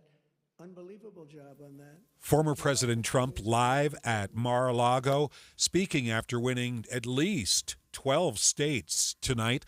The one state that's being tabulated that might go the other way, Vermont. Nikki Haley is now holding a 4-point lead in Vermont with 91% of the Republican votes counted. And I think as we close this segment of the program out, of course, the Biden administration, the Biden campaign is also taking a little bit of a victory lap, much more subdued, but some pretty important statements, I think, that go beyond some of the rhetoric we're hearing from former President Trump. President Biden, I think, has a statement everybody ought to be thinking about tonight. Yeah, only a couple of minutes ago, President Biden's campaign released their official statement for tonight. Here's how he closes it. He says, "My message to the country is this. Every generation of Americans will face a moment when it has to defend democracy, stand up for our personal freedoms, stand up for the right to vote and our civil rights. To every Democrat, Republican, and Independent who believes in freedom, free and fair America, this is our moment. This is our fight. Together we will win." That's how Joe Biden closed out his press release tonight about Super Tuesday special elections. And the Biden campaign has begun the general election. A tale of two presidents over this past half hour. Super Tuesday coverage will continue. Jeff Kaplan, Maura Carabello, Boyd Matheson on KSL News Radio. Stay right here. It is 8:29 at KSL News Radio. I'm Mark Jackson of the KSL Elections Desk with an update. Joe Biden has been declared the winner in Utah in the Democratic primary. And Alabama Supreme Court Justice Sarah Stewart, who was part of a court majority that ruled frozen embryos are considered children under a state law, has won the Republican nomination for Alabama Chief Justice. Now the latest in a special report, Your Voice, Your Vote 2024 from ABC News. I'm Brian Clark. A November rematch looking more likely as ABC News can project 11 Super Tuesday wins so far for former President Donald Trump. 13 for President Biden. That includes Virginia. No wins so far for Nikki Haley. Interesting numbers out of exit polling in Virginia, where nearly 80% of Haley voters said they would not automatically vote for a Republican in November. This is ABC News. And Salt Lake City's commencing a reconstruction project that starts tomorrow of 2100 South, stretching between 7th and 13th East. Councilwoman Sarah Young says some of the businesses come right up to the streets. They had to be creative with some thoughtful design. Well, obviously, those businesses are really important to the community, so we had to do the best we could with the limited space that we had. There will be a multi-use path for walkers, bikers, and scooters. Young says the reconstruction project is needed because of the growth and expansion of the Sugar House area.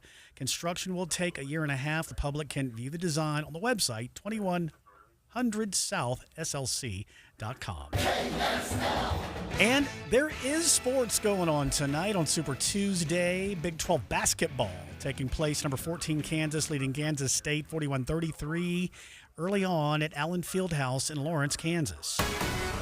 Coming up, our weather's been fantastic. A warm-up continues this week. For forecast is next. KSL News Time, 8:31. Cancer affects all of us. Today alone, 5,370 people in the United States will be diagnosed with cancer. That's why Stand Up to Cancer funds and develops the newest and most promising cancer treatments to help patients today. Stand Up to Cancer wants to provide you with every opportunity to join in this mission. By donating your home, land, or commercial property, you can help Stand Up to Cancer fund innovative cancer research. Donating eases the stress associated with selling a home and can also help lead to the next breakthrough in cancer prevention, diagnosis, and treatment. Stand Up to Cancer makes the process easy, and it may be tax deductible. It will take all of us standing up together to put an end to cancer as we know it. Help us save lives right now. Your home or property could hold the key to the next breakthrough in cancer research. Visit standuptocancer.org/giveproperty to learn more. I just elevated my checking account with Utah Community Credit Union. Tim, I'm so blown away at what I get with my elevated checking account at UCCU. I get so many benefits. I get cell phone protection and roadside assistance. The one that blows me away the most is telehealth. I actually get zero copay telehealth with my checking account from UCCU. Did you know you also get a 0.25% loan discount? It's one of the many things. And if you like to travel or you're on the road quite a bit, a free ATM nationwide, 30,000 ATM locations that you can use while you're out. Utah basketball star Walker Kessler and Utah Community Credit Union have come together to announce this brand new elevated checking account with more benefits, more savings, more online protections than ever before. Yeah, there's even something for dark web monitoring, which I have never heard of before, but you can find out more by just going to uccu.com. And open an elevated checking account online or stop by any branch. UCCU, you're going to love where you bank. When the weather warms up, it's like a stampede, except instead of dust stirred up by hundreds of hooves, it's a cascade of phone calls to Advanced Window Products. This is Jeff Kaplan. Soon as the sun shines and the snow's gone, people want new windows and frames from Utah's #1 custom window maker, and the wait for installation grows longer. But right now, you can get near the front of the line by calling for a quote and get $2,500 off when you purchase 10 windows or more. That's on top of the incredible savings for the highest quality double-pane windows and frames, any style, any color. See, at Advanced Window Products, they actually build the windows here in Utah, they install the windows, and they guarantee them for life. There's no middleman, and they can pass the savings on to you. They even offer buy now, pay later. So get in before the wait grows longer and get the $2,500 off. Get your new windows this spring. Make the call. Advanced Window Products, 801-850-9100. That's 801-850-9100. Or visit advancedwindowsusa.com. You know what's great about KSL's traffic coverage? Trained traffic reporters and real listeners. Trading information and making the commute safer and faster for everyone. Every 10 minutes on the 9s, we have you covered on KSL News Radio. Traffic and weather together, brought to you by Sinclair's Dino Pay app. Save up to 20 cents per gallon. So out we go caucusing tonight. The travel, at the very least, not crowded on the freeways and main roads. Things look pretty good. So as far as Valley weather goes, well, the weather's been fantastic. We're on a nice warm-up. Clouds, and we go to 36 overnight. Tomorrow's going to be 53. We're 45 now at 8:35. I'm Mark Jackson on KSL News Radio, 102.7 FM, 1160 AM, and KSLNewsRadio.com. Utah's news, traffic, and weather station. Super Tuesday.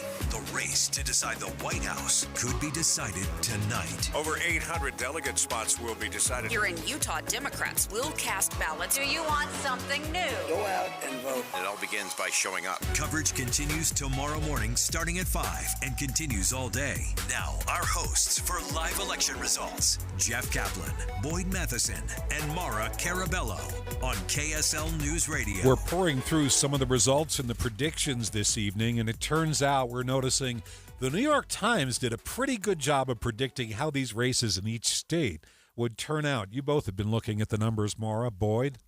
They're spot on, I mean, you've got to give them some credit. They're within a percentage if they're not directly on in their prediction. I think part of it, to just overuse the word of their predictions, it was a pretty predictable election. I mean, it showed one interesting thing I want to just note. They went through, and you're looking at Oklahoma with plus 66% for Trump, Alabama 68, 55 for Arkansas.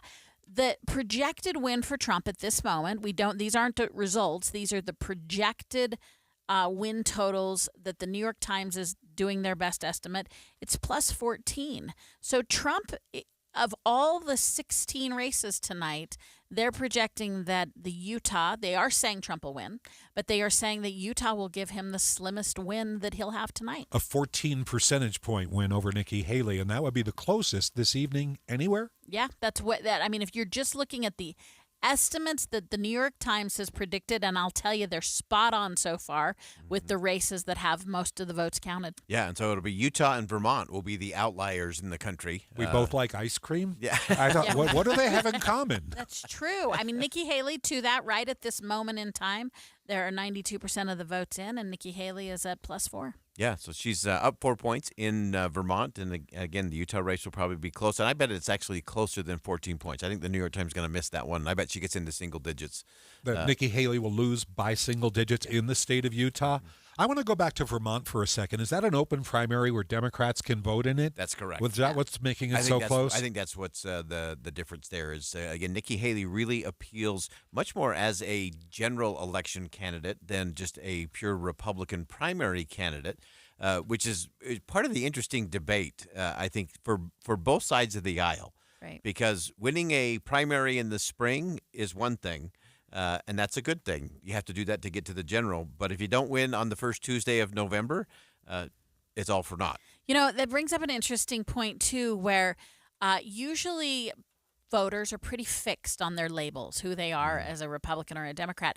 One of the interesting things when you have polarizing candidates like a Trump, or maybe I'll even say a Biden, is people are mixing up some of what they usually use to guide them. Examples, we talked to a woman earlier tonight who changed her party affiliation to participate in the Republican primaries.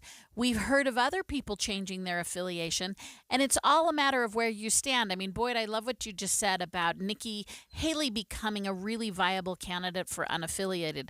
Any other cycle, a woman with as consistently conservative record as she had wouldn't be viable for that.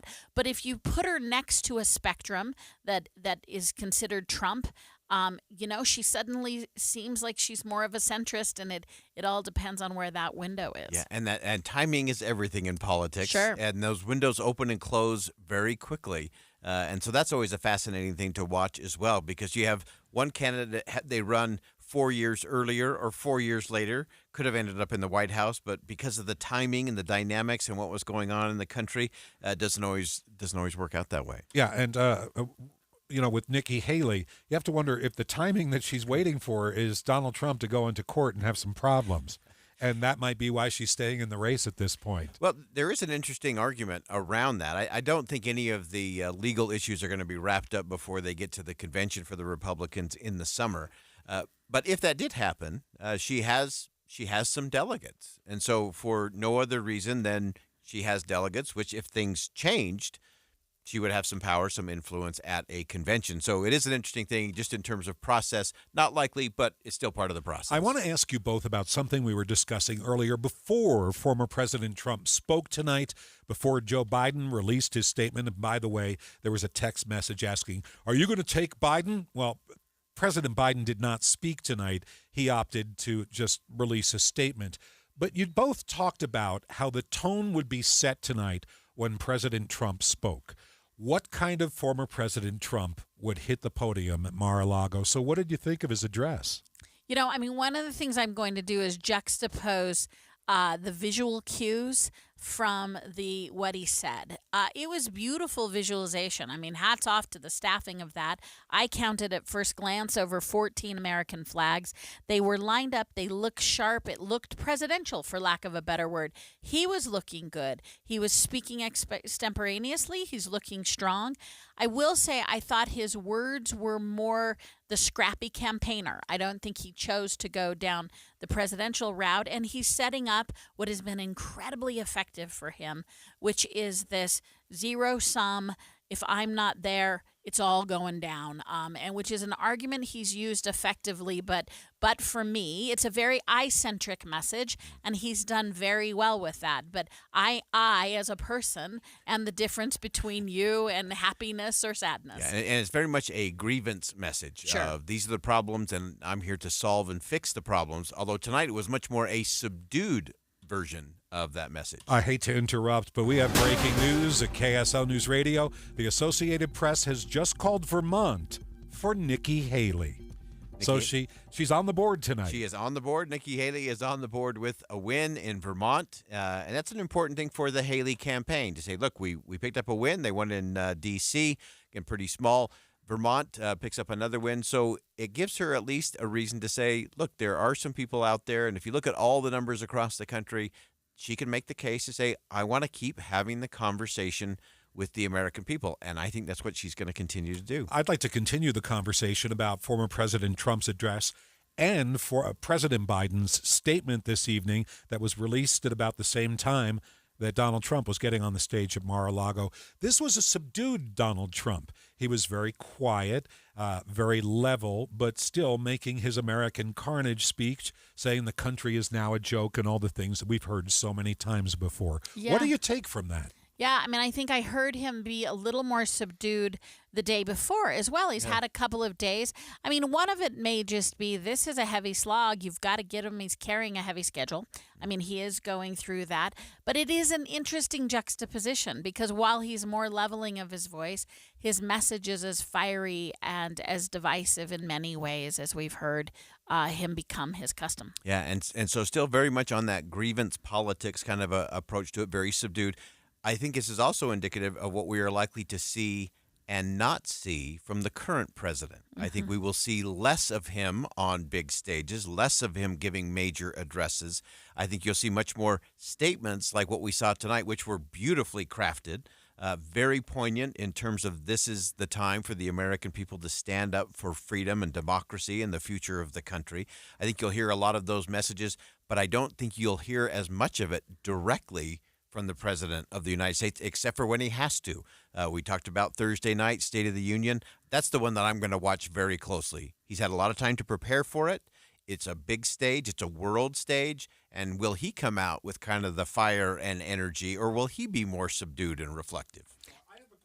I have a question of both of you, astute observers of the political condition. When Donald Trump talks about our country being a joke, a bleak America that isn't respected in the world, where the economy has fallen off a cliff, where only he can save it. Is this the America that voters see every day when they wake up in the morning, brush their teeth, and go to work and come home, when they watch Netflix? Or is this an America that you see on TV? You know, I think what's curious about this for me coming from a Republican is traditionally this stark of a contrast. If it ever lived in our political dialogue, it lived on the left. Yeah. And this sort of self-criticism never lived on the right. The fact that it's now living with the leading Republican candidate is really contrary to what I see as a long-term Republican brand. So I find it off message historically. Now the question is Is it effective? It seems to be. Yeah, and so interesting. And so then let's flip to the president, where the Biden administration and campaign has struggled was with a message of their accomplishments, and they have accomplishments to point to, but it is not congruent with what the American people are feeling. So they talk about things being better in terms of the economy, but most Americans are having a different conversation around the kitchen table. So it's not congruent. And a lot of the Democratic strategists that I've spoken to across the country are saying that same thing, that the message of Bidenomics and things for infrastructure and things that are good wins, clearly wins, political wins, you can call them that. But it's not what the American people are feeling, so it's not quite congruent. Yeah, I mean, what's that old adage? I mean, the reason that adages live forever is, what did your grandma tell you? You know, people will forget what you say, but they won't forget how you make them feel, right? A million people have fact-checked Donald Trump. His most ardent supporters will tell you accuracy is not his forte.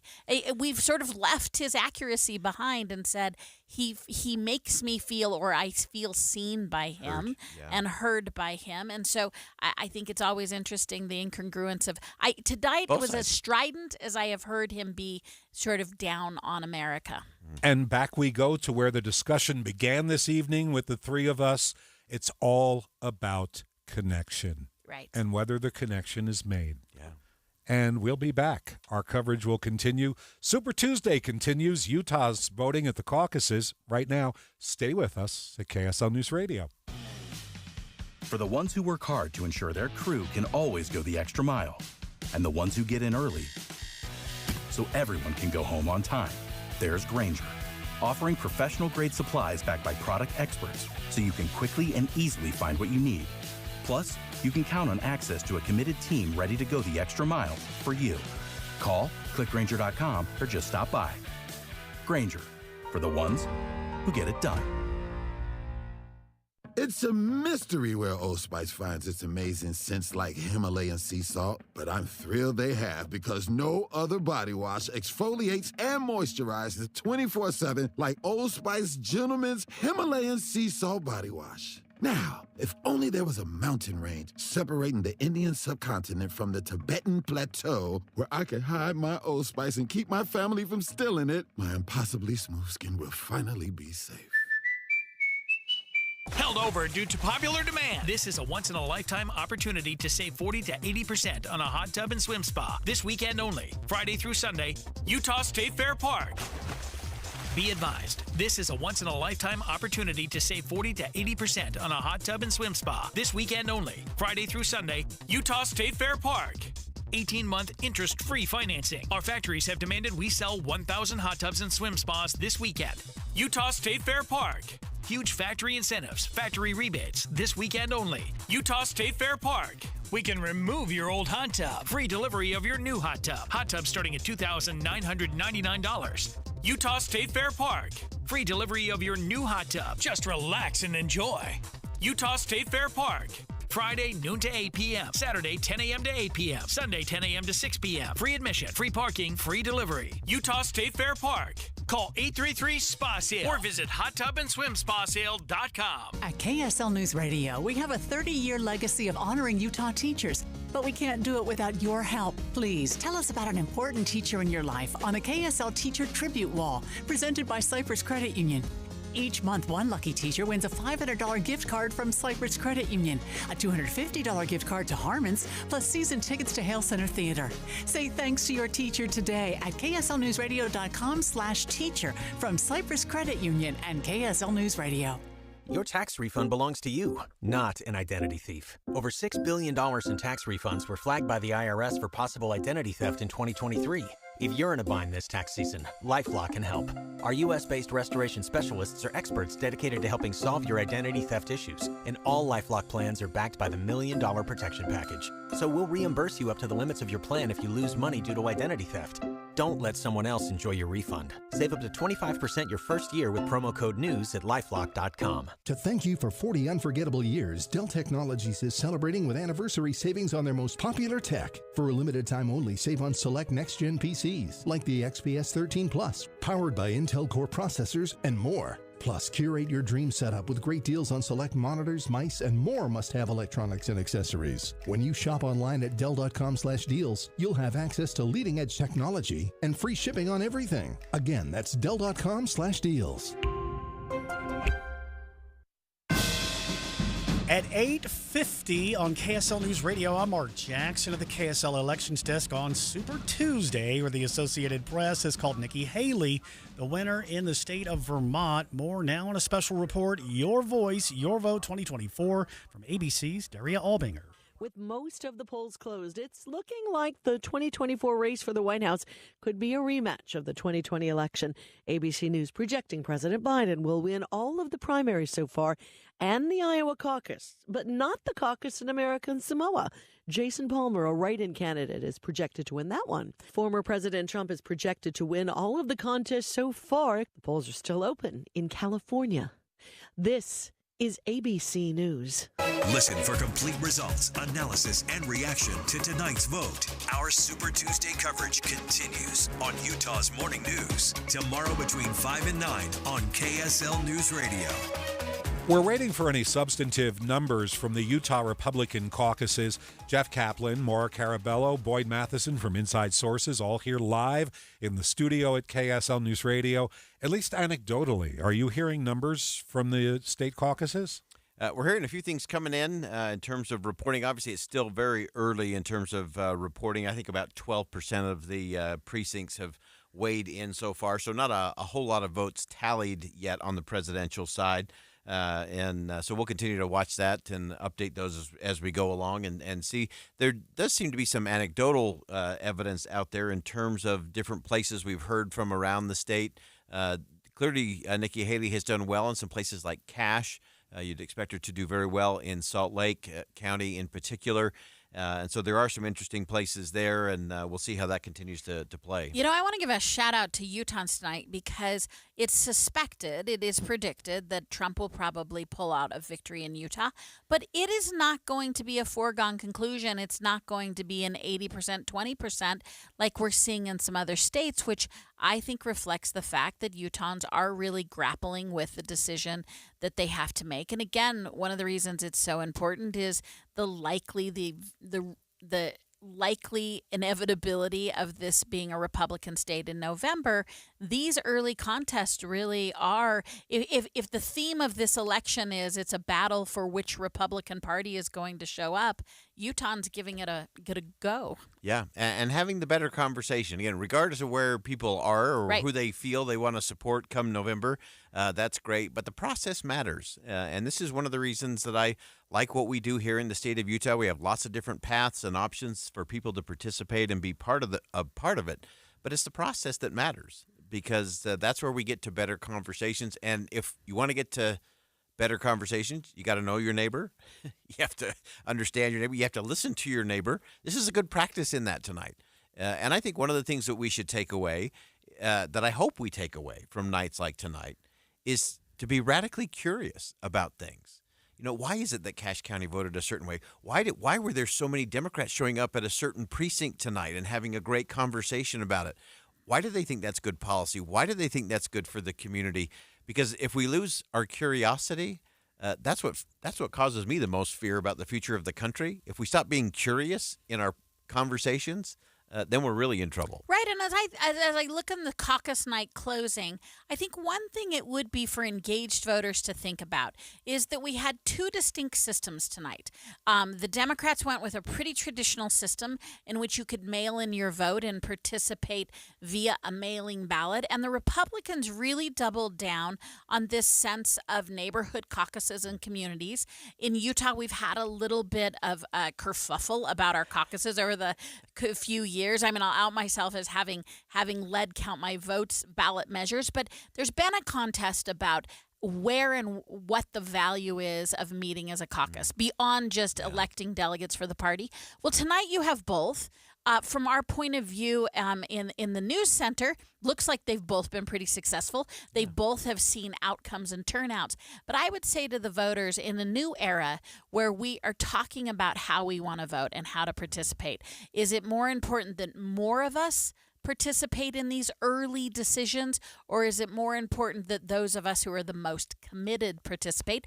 Both really good answers, but something to be learned from tonight for those listeners who are clearly engaged in the process is what is the best way in modern America in 2024 to tap into our democracy? Yeah. Well, at the same time, you have two candidates who a vast number of voters say are not the people that they'd like to see running, who are going to be on the ballot in November. So for all of this talk about neighbors and whatnot, there's a 30,000-foot view that says, well, in Utah, it doesn't make a difference because the Republican's going to bring it home. Do you even think that the candidate will show up in this state before November? Right. Unlikely, right? There's no political, and this is now when it's the second we announce the political season has started, it's now politics. No reason to do it. So no, I doubt unless you're coming to collect maybe some well-heeled checks. Ka-ching. There's always that. There's always a campaign that has to be funded, and the money flows, and that tends there to is drive money people. to be milked from Park City. There is some to be had there, to be sure. And the interesting thing to me is, as you look at how that goes, to your point, Jeff, when we do look at it from that 30,000-foot view, we can say, oh, none of it mattered because it's going to be a Biden-Trump 2.0. Even though the vast majority of Americans say they don't want that. And so what does that tell us? What it tells us is if we all buy in to the 30,000-foot level, we will forever stay at the 30,000-foot level. And so part of the reason why nights like tonight matter is it gives us a chance to think, how committed am I to the process and to the institutions of this constitutional republic? Because if we want to change it, the change is not coming from 30,000 feet, and the change is not coming from the marbled halls of Washington, D.C. It will happen. I'm one of those who believes the country is a center-left to center-right nation. Mm-hmm. That is the majority party of the country. Yeah. The far left and the far right do not represent the vast, vast majority of the country.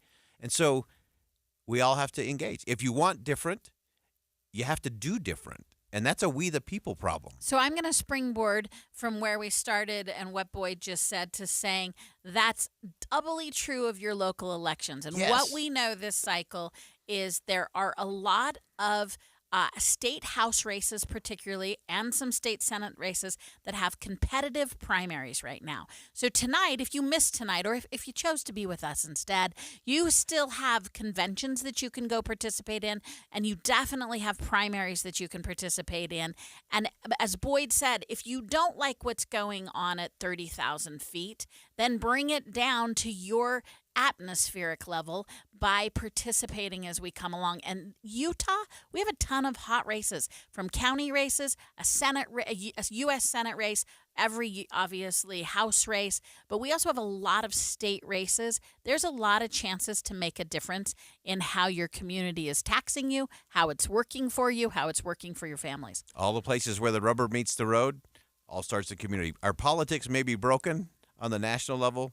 I've never been more bullish about the future of the country because America's not going to fail because of communities that we have right here in the state of Utah. On my show today, I did a piece about greeting cards, nothing to do with presidential races or anything of the sort. And a greeting card company that has the slogan, "Celebrate, don't denigrate." And so I want to say to you, if you chose to sit with us this evening, instead of going to your caucus, we appreciate you visiting with us, and we hope that you learned a bit from this evening. The results, a little bit more analysis from Boyd Matheson and Mara Carabello. It's been a pleasure to work with both of you tonight. Thank you for being Jeff. here. Yeah, it's been nice.